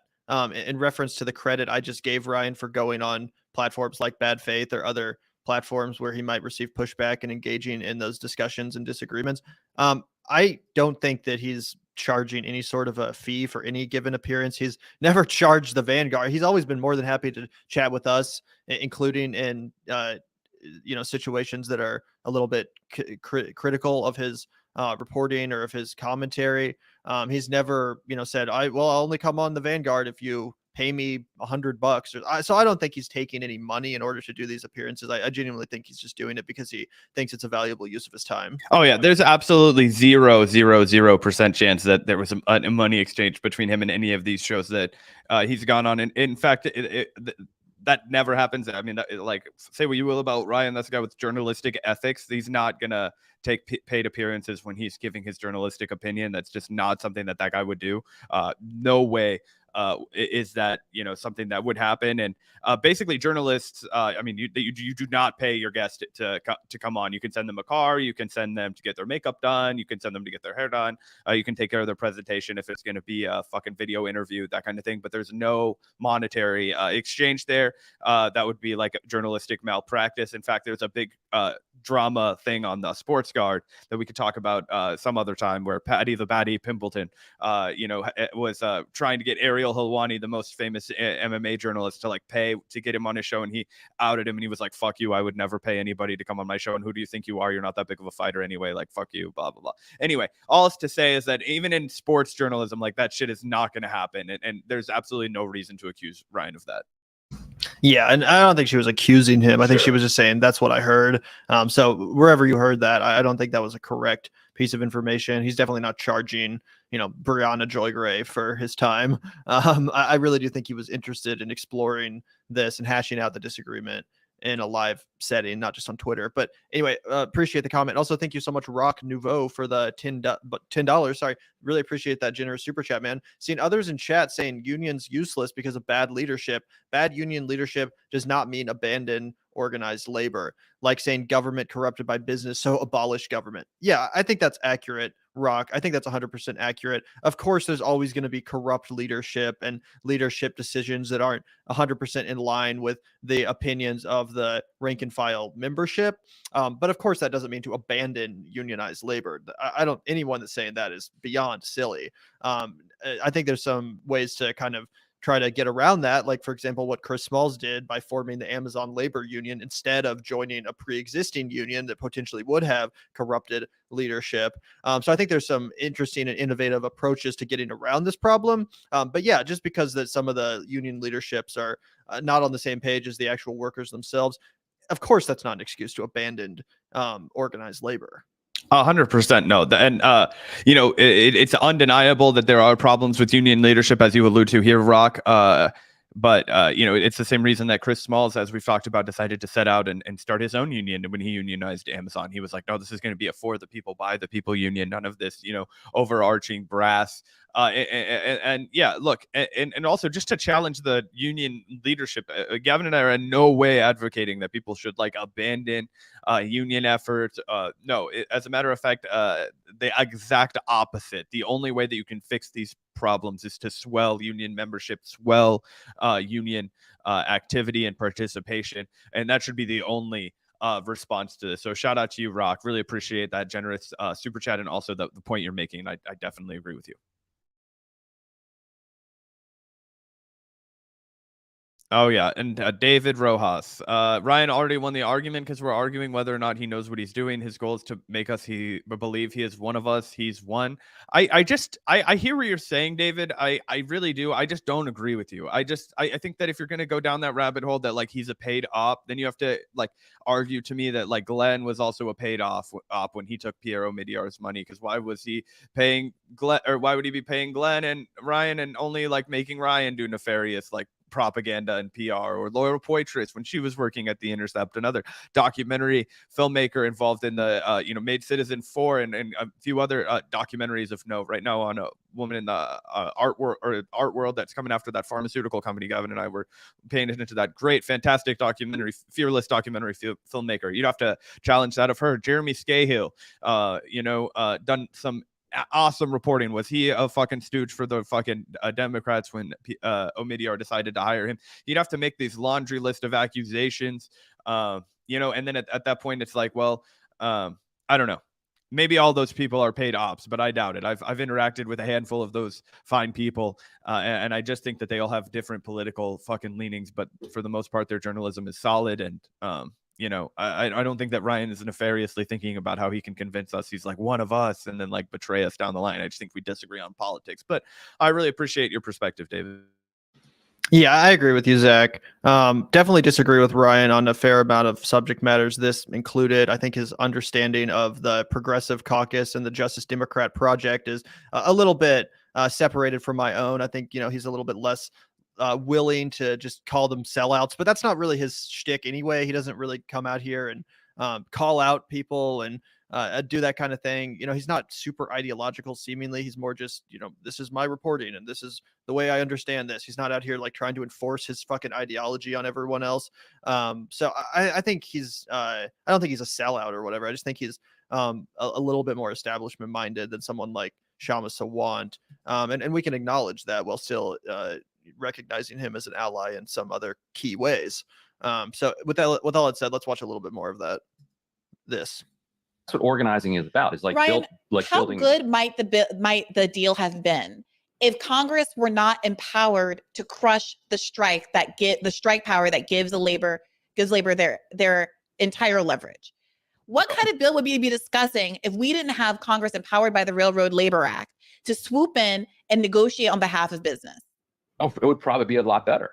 But it got 80 votes in the Senate and 290 in the House. So like now, we don't live in that world. But now, Ryan, we are progressives on a progressive podcast that are talking about the incremental improvement, apparently, to a deal that people have been saying firmly no to, despite any other incremental improvements that have been offered up on the table, because the fundamental crux of the disagreement, the sick days, were not in it. And this is why, Ryan, people have accused other reporters who have been covering this, and Jamal Bowman, AOC, Jonah Furman, others, of basically neutering the power of the moment and providing cover for the establishment. Because at the end of the day, the shift in the conversation from why on earth do we have this bill that enables Biden to crush a labor action?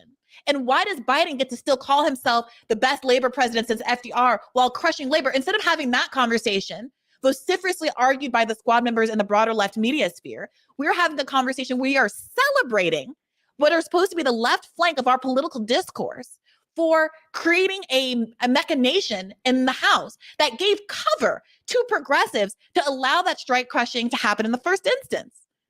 So, but maybe the workers don't want to be part of this fantasy play. Like the workers, like actually, what are you talking? To get rid of the Railway Labor Act? Good.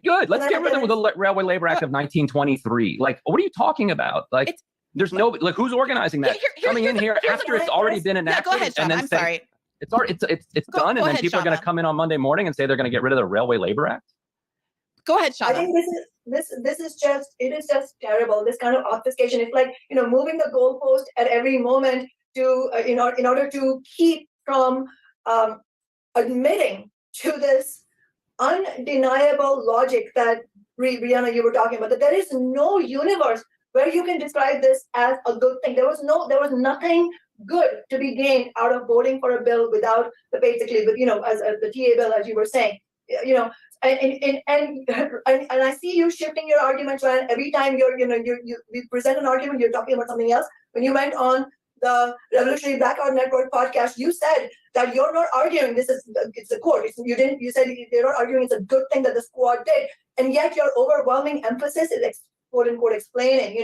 I'm saying putting quotes because I don't think it explains it, but you're trying to explain and defend their action. When you talk about them, you say it's Biden. When you say it's Biden, it's the Railway Labor Act. So it doesn't matter what we say. You are going to your goal is to defend the status quo. And I have to say, more than anything else, it is just rotten to hide behind what some supposed workers said in some podcast, and probably very likely said it in the desperation of not having had a way out, with both their union leaders having failed to organize a strike action and build for mass solidarity nationwide, and with both the Democrats and Republicans selling them out. Yeah, so in that moment of desperation, maybe a worker said that. I don't need to watch that podcast to know which side I'm on. I don't need a memo from union rank and file to know which side of a strike breaker bill to be on. Bernie Sanders didn't need a memo. He knew what was the right thing to do.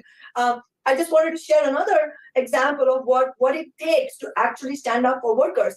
When the UPS Teamsters in 2018 were facing, another bad tentative agreement, at that time, the rank and file were very angry, and they had taken a strike authorization vote earlier that year. Does that mean that unanimously 100% of the members voted for strike authorization? Obviously not. So, this whole thing of, there was one worker somewhere on some podcast who said that this was okay. So what? Yes, that's true. There is no vote in the labor movement, and I don't know how much Ryan actually knows about the labor movement. I have been a rank and file member of the labor movement. I've been a delegate to the Labor Council. I have spent 10 years as an elected representative alongside rank and file labor. I know how these things happen, and there is no vote which is unanimous. You can always find one worker who is not for the strike action, who is maybe who has conservative ideas and all that stuff. But that is not the point. The point is, are you, as an elected representative who calls yourself a socialist or a progressive, do you understand what your role is? And the reason I'm mentioning the UPS contract battle in 2018 is that at that time, I was also, I've been a city council member for over 9 years. So now, in 2018, 90% of the rank and file of the UPS and Teamsters took a strike authorization vote. I wrote a public op-ed in response to that saying that if the rank and file go on strike, I will have their back. And in just for writing that op-ed, the Teamsters in the Seattle area, the Teamster leadership, let's be clear, in the Seattle area, the labor bureaucrats, they decided to punish me for that. And they refused, and in fact, the entire Labor Council leadership refused to support our re-election campaign in 2019. And we were able to win that campaign despite that and defeat the pro-corporate candidate that the labor leadership had supported because we had the rank and file on our side. The rank and file of the Teamsters Union was donating to our campaign and was door knocking and tabling for our campaign. That is how you stand up for rank and file labor, not hiding behind maybe one conservative rank and file union member, let alone hiding behind the leadership. As a matter of fact, it is your duty to call out the labor leadership that is selling out workers. And that is why ultimately we are not going to have a solution. Again, I'm not here to have an academic debate about supposed clever stratagems among people, in Congress. I'm here to fight for workers, and I'm here to talk to the workers who are listening to this show. And ultimately, my message is to them. I don't expect to convince Ryan Grim. My message is to workers. And as far as what is our, what is our way forward? Like, where do we go from here? We cannot have a starting point for a way forward unless we talk about the tasks ahead, not only in terms of holding elected officials accountable. And yes, that is why I do believe, as a DSA member myself, that unless the DSA leadership expels these betrayers, they are going to be, the DSA leadership has to own this betrayal. But it's not just about that. It is also about what we need in labor. And so we need a rank and file led militant revival of the labor movement in order to actually achieve anything. So, going forward, next year, the UPS contract, for example, is up for renegotiation. Based as fuck. This is exactly what I feel like we were waiting to get to. She really sounds off here. Look, there's always going to be an opportunity, and when she does such a good job of like humbly asserting the fact that look, Ryan, like you might be like a big city journalist, but I know the fucking ropes when it comes to representing these workers, these union people. Like, yeah, why not make the strategy? This is exactly the nefarious kind of shit that they will do. Did you hear what she said, guys, when she's talking about how she stood with the actual workers who opposed this horseshit UPS bill, right? That the Teamsters leadership was like trying to slander her and make it look like she was opposing what they were doing when really she was standing with, these working people. That's exactly what's happening right now with the railroad workers. It's exactly what's happening with the railroad workers. Essentially, here is what was offered. Here was the grand plan for everybody.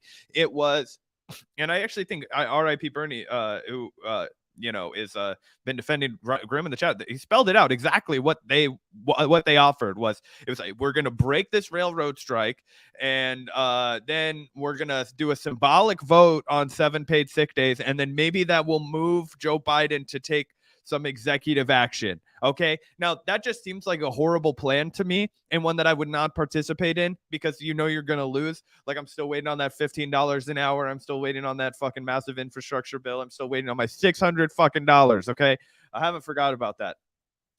Not exactly trusting Joe Biden to come in on his fucking promises. So why in the name of fucking all hell would I put my name on a fucking strike-breaking vote? Are you fucking kidding me? And that's what Kshama's saying. She's like, fuck no, I would never do that. And that is a goddamn betrayal to every regular working-class person.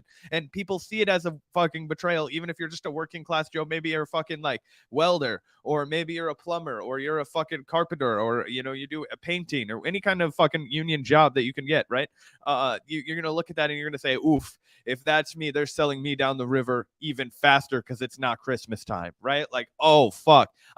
There's nobody that's pro-union in Congress. And that's how they start to fucking poison people. They start with the anti-union propaganda next, because it's like, see, they're just going to betray you. Running with that narrative. It's fucked up, because if you don't have people here that can be like, no, the unions are good. The actual worker solidarity and unity and collective exercise of power is tight, but we can still be critical of the poor decision making of the union leadership and talk about how we can offset that and alleviate that from undermining the goals and the ambitions of the working class, etc.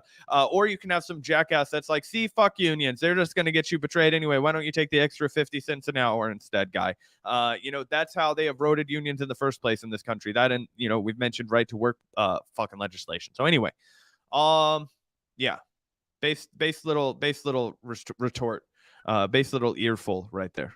Oh, absolutely, she's on fire. Absolutely on fire, and really just channeling the frustration that we've been talking about with the squad's refusal to seriously resist this anti-union measure from the Biden administration, the anti-union direction of the Biden agenda. I think she's really just kind of speaking to that frustration and really channeling it in an excellent way, which makes her a powerful communicator and a powerful activist. I think she, like I said, just did a great job articulating that. So shout out to Kshama. Also shout out to you, Rock Nouveau, for the $5. Oh yeah, finally in the light. Zach and Gavin Payne Grimm, couple $1,000, 2 hookers and an 8-ball for his Vanguard appearances. About damn time. Yep, the secret's out. The cat's out of the bag. That's how we got him on the podcast, Rock. I don't know if you put a gun to each of Gavin and I's head if we could procure a couple $1,000, 2 hookers, and an 8-ball for Ryan Grimm to get him to come on our show. I mean, I guess if I sold my car, but fuck. Anyway, shout out to you, Rock. Yeah, thanks, bro. That's really funny. And also thank you, David, for the $5. Ryan isn't less smart or more ignorant than Bree and Kshama. His role is to appear like a working class journalist without an ideology. He's brilliant. I don't necessarily agree with that. I mean, I totally disagree with Ryan in this instance. However, I do think he's acting in good faith. I genuinely think they have a difference of understanding here.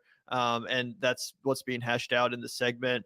So despite the fact that, yes, he's definitely coming off as out of touch, I don't think it's like all, this is all a fucking psyop or whatever. That's what loses it for me. Is this like, that's why I have to sit here and fucking defend Ryan routinely, even though I massively disagree with him. I'm like, it's not a psyop. The guy is just massively misreading this fucking political situation. In my view, he's understanding it wrong. I hope he changes his mind if he ever sees this video. Right?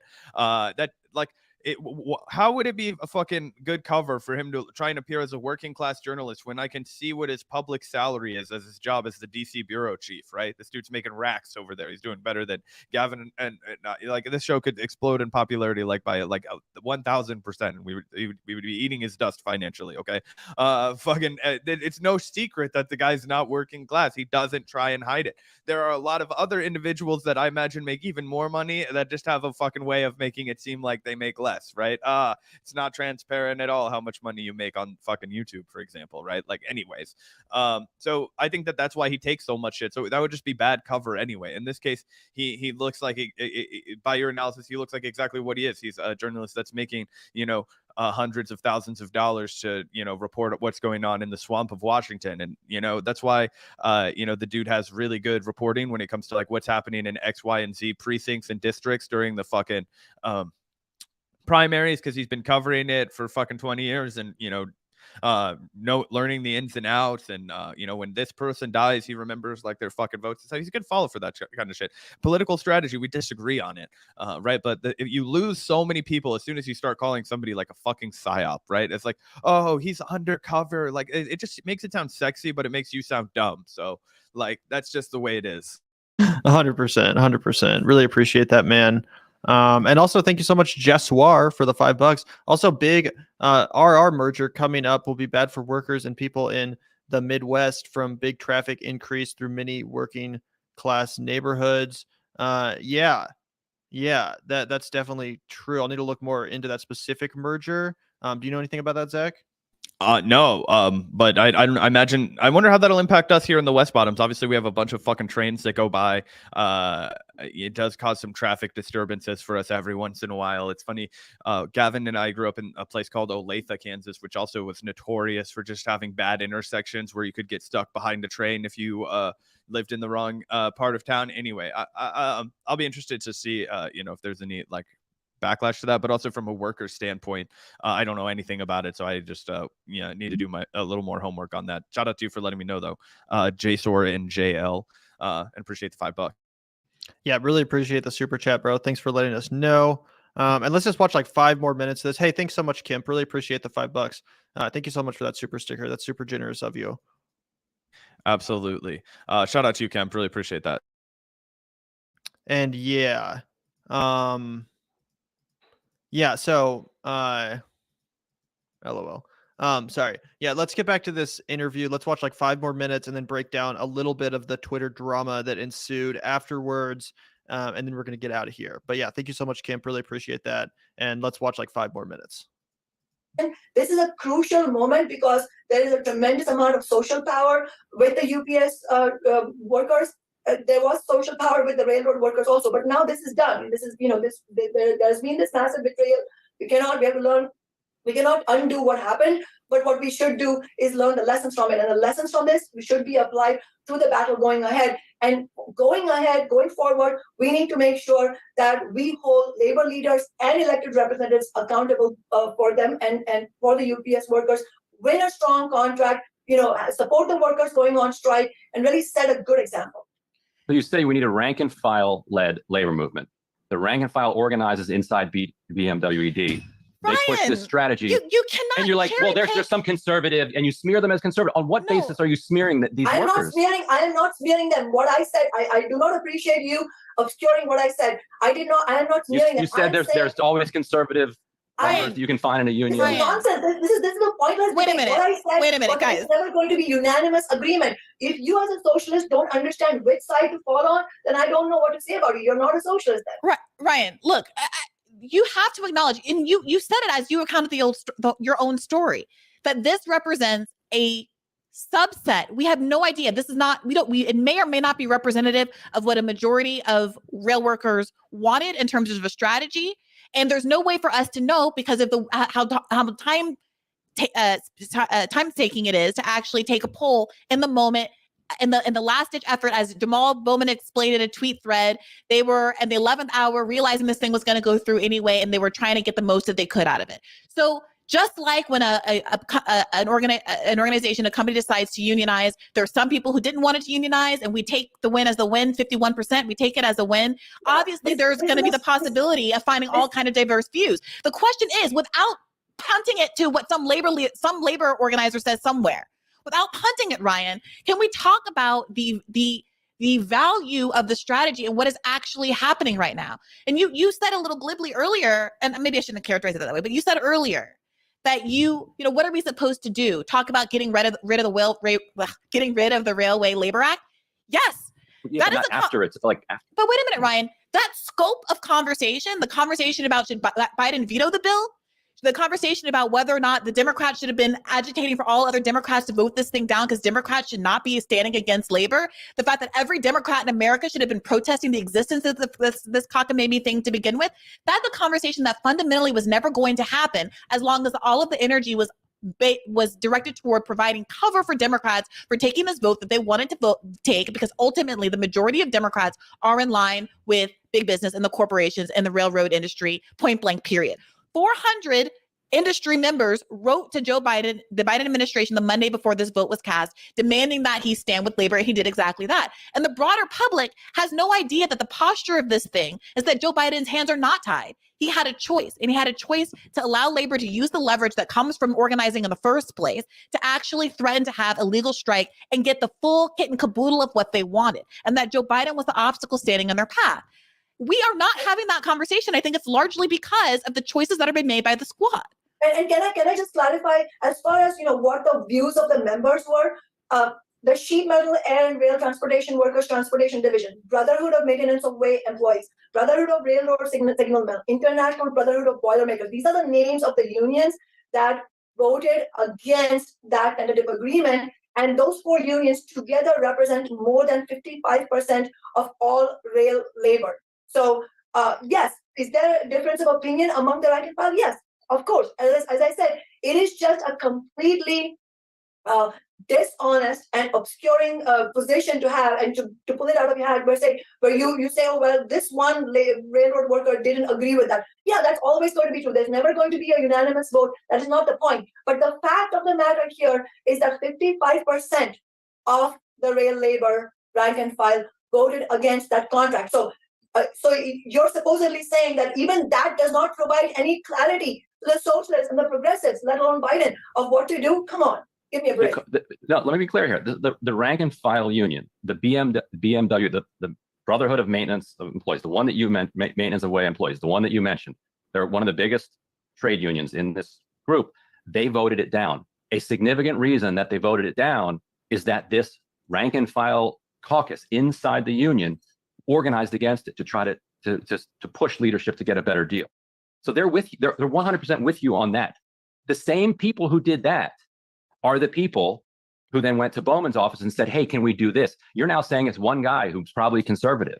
No one's saying it's one guy who's probably conservative, Ryan, but let me ask you this. Can you justify independently on principles of labor power organization and the stated desires of the union vote as a whole who voted down this contract? Can you justify strategically why this would be something that squad members should do, to vote for a TA that was going to pass anyway with the 7 days of sick leave attached? The 6 days were going to Congress, was going to the Senate anyway. So strategically, does it make any sense? Can you justify without saying, well, some labor leader told me that this is what would be a good idea, why the squad member should have gone along with that vote? That's what I'm really struggling with. I just want to reiterate, I've seen a lot of like good pushback from this RIP Bernie Worrell guy. So I want to engage with this a little bit too thoughtfully, because I think, potentially people who agree more with what Ryan's been saying throughout this video are kind of, putting it this way. He says this strategy wasn't about no deal or not. The deal was passing 100% either way. It's passing with 290 or 286. That's the question at that point. Yeah. So what the fuck is the point in putting your name on that shit? That's what my question is. What the fuck did you hope to get? And they were like, well, then it wasn't going to get those 7 sick days. We weren't going to get those 7 sick days anyway. We were not going to get those 7 sick days. That's what's always been a fucking joke to me. Like, people pretend like we were actually going to get those. We were never going to get those. We were never going to get those. Just like we're not going to get a $15 minimum wage under Joe Biden. Just like we're not going to get the trillions and trillions of dollars that we need and they teased us for with an infrastructure bill. It was always kicking the can down the line. Let's do 800 billion. Let's just, tease it a little bit. We need fucking 6.5 trillion. Let's 800 billion. That's good for the American people, kind of a deal. That's what we're going to get. All right, we know that. They have given us every single fucking example of them doing that time and time again. He hasn't been president that long. We just passed the midterms. I've already got half a dozen examples of that. Okay, I've got no examples of them deciding to do the right thing that's good, besides getting out of Afghanistan, which was a foreign political decision and not one that had to do with domestic workers at all. Okay, so not fucking likely that was going to have any beneficial outcome. So I just don't understand what the point of that pushback is. It's like, yeah, they was going to pass without them. Why the hell would I participate in that? That's the whole point of voting no. What do you think? We would not be fucking like Barbara Lee. All right. She was the lone no vote. We still talk about it. We still immortalize it, even though she made some shady ass fucking decisions later on in her political career. Okay. She was right on the money there alone. Okay. And we all fucking say, wow, I can't believe it. Not she didn't go along and say, you know what, I'm going to go ahead and vote to invade this country illegally because it was going to pass without me. No, she said it goes against my convictions. This goes against what I stand for. And I will be the only person out here that is taking this stand. Right. She did that. So I don't know. It's this like nonsense that people like Gavin and I won't celebrate somebody that like takes a fucking vote against something, stands their fucking ground. That's ridiculous. Yeah, 100%, Zach. And also thank you so much, David, for the $2. Still believe you two are good faith actors. Love the show. Well, thank you so much for the super chats today, David. Trust us. We're also a little bit frustrated with Ryan here. I definitely see what you're saying, bro, and appreciate the super chats, appreciate the kind words. Oh yeah, obviously you can think and say whatever you want to. I'm just giving you my good natured pushback. And also, sometimes I don't mean to clap back on the chatters in the stream, but sometimes you get on a roll and you're just like swatting flies over here. So really appreciate you, David, and nothing but love to you, Brant. Yeah, totally. Really appreciate the support, David. Thank you also, Kelly, for the $4.99. The number of people I know who have no answer for exactly what Kshama said is utterly mind-blowing. It's nothing new. Dims have been anti-union since 1993. Yeah, that is 100% correct, Kelly. What specific? Do you know exactly what Kelly was referencing with what she said? They have no answer for what Kshama said. I'm not 100% sure when that came in. You know what I mean? So I don't know how long ago we are from reacting to that, but I was assuming that we could probably just, broader expand and say that like the Democrats have been since, anti-union since 1993. She's arguing that the squad should not have voted for this railroad strike. I mean, I would imagine that's true, but I'm probably butchering whatever nuance Kelly had intended to, provoke in us. So I apologize for dropping that ball, Kelly. Yeah, absolutely. Thank you so much for the super chat. Really appreciate that, Kelly. And thank you also, Jerk Dad asked for the $9.99. Could my Vanguard boys do a live react to Neo's algorithm, Force the Primary 2024 on YouTube? It's only 8 minutes, 200 plus views and almost 40 subs in 5 days. Hey, way to go, bro. You guys are an inspiration. Well, thank you so much, Jerk Dad asked. I'm definitely 100% going to forget about this as soon as we're done on the show. So feel free to send it to me on Twitter. On the Vanguard Twitter or my personal Twitter. And it definitely a possibility, man. Definitely a possibility. Zach and I are going to be doing a lot of streaming this month to make up for our hiatus earlier in the month. So that would be something fun to react to. And I definitely agree with the concept behind it. I do think Biden 100% needs to be primaried if in fact he seeks re-election. So that's definitely sounds like something that would be up our alley, something that we might be interested in reacting to. Like I said, please email that to us or DM it to us, because unfortunately, just have a lot in my mind to keep track of, and I probably will forget. But please send us a message about that. We really appreciate the super chat, and we're glad that you're that we're an inspiration to you. It's really cool that you were able to get 200 views and almost 40 subs in 5 days. Like I said, way to go, man. Yeah, keep up the grind. That's good numbers. And definitely the next time we go live, we'll give you a shout out, and I'll take a look at the video and check it out, man. Really appreciate that. Absolutely. So thank you so much, Jerk Dad ass. And do you want to keep watching this, Zach, or do you think we should move on to the Twitter beef? We can move on to the Twitter beef. One thing I did want to point out really quickly, Valerie over here, I've seen you in the chat. Shout out to you, Valerie. Absolute definition of access journalism is Ryan Grimm. You guys don't notice he's one of the only people allowed an interview. Funny, like a year and a half ago, we had Ryan on, and him and Gavin went to fucking blows about access journalism a little bit. So we've actually had him on. We debated him on that. There's this like reputation that we have softballed Ryan Grimm. Like that dude has been like, we've ripped his ass like 10 million times, and he's still been goodly enough to come on our show, which is why I will defend him and his character, because why the fuck would he do that? If he wasn't, at least a nice enough guy interpersonally, which I think he is. And I've never had him be like rude or mean to me. So why would I be like, rude or mean to him? Like, I'll massively disagree with his political takes. We'll fucking, go to blows on that kind of thing. But I don't think that he's a bad guy. But we have explicitly debated him on the concept of access journalism, why the Intercept is able to get fucking access to people like AOC when they're not interested in going on anything that's considered new media, what makes that different, yada, yada, yada. So yeah, you can check that out if you're like, it's like a year old at this point. So we've been new. We've been recognized that, and we've chatted about it. Absolutely. And I think that was a bit more than a year ago now, that Force the Vote conversation. It's crazy how time flies, but that was like, what, 2.5 years ago or something crazy?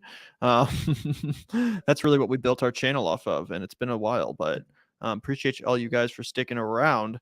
Also, let's get into some of this Twitter beef, because this conversation spilled over onto Twitter after Brianna took, and yes, it absolutely is my favorite word, Zach. You're absolutely correct about that. 100%. 100% a close second. Exactly. Anyway, let's check this out. So Brianna posted a clip online promoting this discussion, said Fraud Squad with Kshama Sawant and Ryan Grimm. A must-watch debate about the future of the left. I agree with that. It was a must-watch debate. You guys should check out the rest of the debate on the Bad Faith channel. Brianna Joy Gray did a really good job facilitating this discussion. As always, I think she is a great moderator in these sort of settings. So anyway, she posts this clip.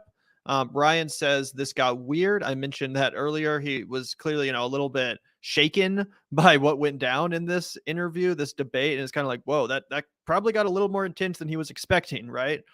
He then links to the episode he was talking about of Chapo Trap House, saying, here's the episode I mentioned during the show, worth listening to this before forming an opinion. And I agree, check out the episode in question, wherein certain rank and file union members did suggest the strategy that the squad members ultimately employed. So that is fair for Ryan to post, hey, this is what I was forming my opinion on. Check it out if you want to see where I was coming from. So there's that. Brianna posted, I'm listening now. You're more than welcome to come on call in tonight if you'd like. I'd understand your view that a progressive faction of a union supporting the strategy was enough to validate the squad's vote. I simply disagree for the reasons explained. And that's kind of the hang up that they consistently were reaching on the discussion. It was like, it really did boil down to that.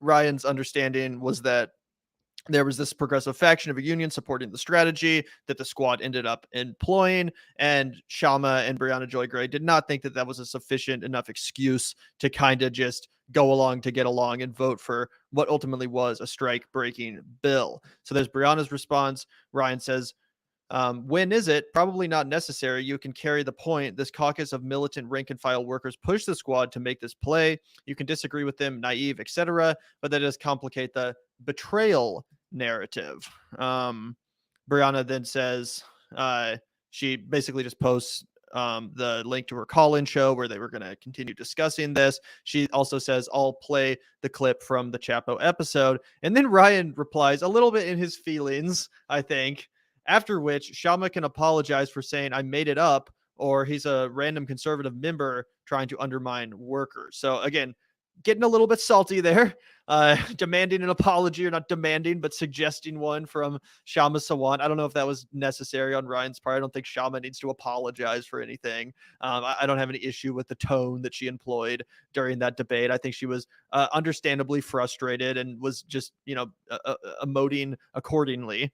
So I don't think Kshama needs to apologize for anything. I think it was a good-natured debate, and just because she got a little bit frustrated and a little bit intense, there's nothing wrong with that. Ryan's a little bit more of a soft guy in general when it comes to his presentation. He's usually not the kind of guy that's going to get loud and aggressive, but some people are like that, myself included. If you guys have ever watched a Vanguard debate, you guys know that I also like to raise my voice and fucking go, what the fuck do you mean, bro? Like get a little bit extra about it. There's nothing wrong with that. That's just part of a good debate. So anyway, yeah, Ryan clearly a little bit in his feelings about the way his argument was perceived and expressing that accordingly on Twitter. Yeah, for sure. I mean, I think that mostly what he's referring to is like when she specifically said like you could find any like conservative person. I think he's like mostly hung up on the fact that like this person doesn't identify as a conservative, so like how his source was being portrayed more than maybe in his feelings. But I also think that that's probably a part of that as well.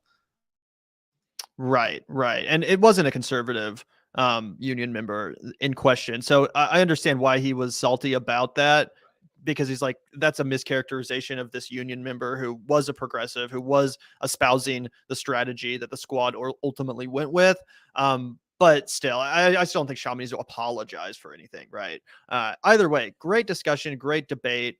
Definitely ruffled some feathers, definitely got people talking, and was overall just an important conversation to have about the utility of the squad, the progressives in Congress, and why they're so fucking useless, quite frankly. Yeah, absolutely. Honestly, I mean, it was a good discussion, a necessary discussion. I pretty much made up my mind before we went in and reacted to this today. This has kind of been the patch of dirt I've been prepared to die on. Like I'm perfectly happy to disagree with a few rank and file union members and their strategy as I give my own fucking analysis, of which it's worth absolutely nothing, but I offer it anyway. I just don't think that if you look at the bigger picture that was the right strategy. And I think that if you're expecting some sort of, kickback from the Biden administration, you're going to get screwed, and it'll be like 10% of what you desperately needed, and it'll be like treated in the media as if he like gave you like an early Christmas present, right? Like fucking bullshit. I don't think that validating his decision to break that rail strike in any way is at all acceptable, and I just wouldn't have been convinced that there was anything to gain from passing that, especially without coupling the bills and saying it's 7 paid sick days and we do this as a joint. In that instance, it would have been extremely hard for me. I would have said probably not going to vote to break a rail strike anyway, but that would have been at least more of a discussion. The decoupled bills, I feel like there's not even a discussion to be had at all. It was bullshit. But anyway, that's just my takeaway.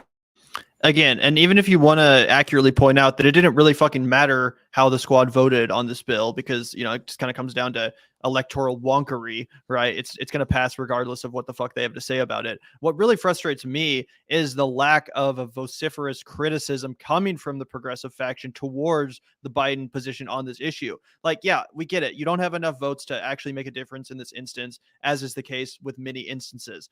That's fine and understandable. That brings into question what the fuck your point of being there in the first place even is. And that is to bring that ruckus, to be vociferous critics of the Biden administration and their anti-union policy, their strike-breaking policy. You need to be out there on every show, you know, making clear the difference between your politics and those politics, and calling out the Democratic Party for embracing anti-union positions, for disenfranchising a significant part of the electorate, which they need to win in the future. This should not be acceptable. And the fact that they're treating it as just a difference in politics is itself unacceptable. And I think that's also a real point of tension here between a guy like Ryan Grimm, who seems to give the squad more of the benefit of the doubt more often, and someone like Kshama Sawant, who's more on the same page as Zach and I, which is that these people are sellouts. They're not seriously resisting the leadership of their party. They're not seriously sticking up for workers in this instance, or any other instance seemingly, because they always fold like fucking cards every goddamn time. And I am sick of people defending it. I am sick of people fucking making excuses for it. No, you were sent there to resist the Democratic Party, not to, you know, fucking fold right into their hands every single time, predictably and consistently, and without any goddamn principles or values to show for it, save for Rashida Tlaib and Bernie Sanders, who did do the correct thing in this instance. Yeah, absolutely. And right on time at the 2-hour mark. If there wasn't anything else that you wanted to get into today, I feel like we had a pretty damn good return to the ring today, Gavin. Oh yeah, great show. It's glad to be back in the studio. I'm glad we didn't have any pesky internet issues this time. That always makes it more enjoyable on our end as well. So yeah, thanks everyone for tuning in today. It was a great show. Everyone, make sure to hit that like button on your way out. If you haven't already, make sure to subscribe to the channel. I'm guessing that most of you guys are already subscribed, but if you're not, might as well hit that subscribe button, hit that notification bell while you're at it, so you get notified the next time that we go live, which will probably be tomorrow. We're going to be going hard this month, grinding and trying to stream almost every day if possible. So, you know, a lot in the future coming for you guys. You're going to want to be subscribed, and you're going to want to hit that notification bell. Thanks for your pushback, by the way. RIP Bernie, you know, we appreciated your perspective in the chat as well. And thanks for the kind words. Thank you also, Hysteric Raider, as always, for the $5. Really appreciate that, Hysteric Raider. Kshama Sawant knows where she stands with workers. You don't need X person / organization to validate doing the right thing. Even the Freedom Caucus drew lines. Damn straight, Hysteric Raider, damn straight. And again, it's not like she's just coming at that from some perspective of contrarianism. No, she actually is one of those workers. She actually is a serious activist that's getting real shit done on the ground. One of the most effective left-wing council members, politicians in general in the entire country. If we could only get an ounce of her fucking energy out of these goddamn useless squad members, then we might be talking about something serious. And I think that's, you know, the clear delineation between her politics and the politics of a Jamal Bowman or of an AOC. 100%. Shout out to you, Hysteric Raider. Always good to see you in the chat. And I completely agree. The reason we won't see that happen is because as you know, a city council woman in Seattle, Kshama's been targeted relentlessly by the corporate class to undermine her efforts to repeal her election, all kinds of shit. You know, so that is the kind of pushback that the squad doesn't want to face, essentially, because they're more interested in retaining their power and retaining their reelection. And they know they won't if they, you know, get viciously and relentlessly smeared by the corporate media day in and day out, which is what would happen if they actually took a firm stand. So that's what they've decided to do. And we're just here to gab about it, to bemoan their fucking shortcomings and hopefully make you guys laugh a little bit along the way. That's the Vanguard promise. Absolutely. And we appreciate you guys joining us to commiserate along with us. Thanks so much for the kind, positive comments, you guys. Really appreciate it. Glad you enjoyed the show today. We missed you guys as well. So thank you so much. Falsificationism. Always appreciate seeing you in the chat. Thank you as always, Cassandra, for the kind words. Really appreciate you. That's really nice. Glad you thought we were on fire today. Thanks, Tyler, for tuning in. As always appreciate seeing you in chat as well. And yeah, just thanks everyone for tuning in today. We really do appreciate it. There would be no Vanguard without the Vanguard community. So thank you guys so much for being a part of our community. It means a lot to us. We have the best community on left-wing YouTube, in my humble opinion. And that's a good suggestion, by the way, Jeswar. We might have to get into that mess tomorrow. I don't know if you've been paying any attention, Zach, but that's been going crazy too. Oh yeah, her fake why I left the left video. I did see that, and then we can also talk about Balenciaga Gate again if you want to. Kim Kardashian did not cut ties with Balenciaga. I don't know if you saw that. So anyway, we'll rekindle that debate. Though I told you the rich love their fashion too much, man. They don't give a fuck about anything else. It's got to be Balenciaga. No, anyways, you were right about that, by the way. I don't think it ended up affecting their fucking bottom line. Rich people don't give a fuck. They could be killing children and drinking their blood. They don't fucking care. They'll be like, yeah, dude, this is an Italian leather boot. Okay, fucking no. Anyway, shout out to everybody that tuned in today. Final shout out to the Patreon community, the lovely patrons, Vanguardians, Super Vanguardians, comrades, lovely people that keep the lights on. If you're interested in supporting the show, a couple months a month goes a long way. Links in the description, all that jazz. If you can't afford to support financially, we understand. Hit that like button, subscribe button, and notification bell so you can be notified when we go live. And yeah, appreciate everybody that tuned in today. Yeah, peace out. Yeah, huge shout out to the patrons. Hit up that link in the description, guys, if you enjoy our show and want to see more, keep the show sustainable. Best way to support us is patreon.com/the Vanguard channel. Those reoccurring donations really is what keeps the show alive. So huge shout out, as always, sincere shout out to the patrons. Thank you so much for the support. Genuinely appreciate it from the bottom of our hearts. And if you want to have your own name up there on the shout out screen, plus access to the Discord community, hit up that link in the description. It's always going to be in the description of all of our content. Hit that up. Like Zach said, even just a couple bucks, $5 a month goes a long, long way. So thank you so much for the support. That's why we like to start and end all of our shows with a big shout out to our patrons. And with all that said and out of the way, peace out. We'll see you guys tomorrow, hopefully, if not in the next couple days, but almost certainly tomorrow. So stay tuned for that, and we'll see you around. Yeah, peace out, guys.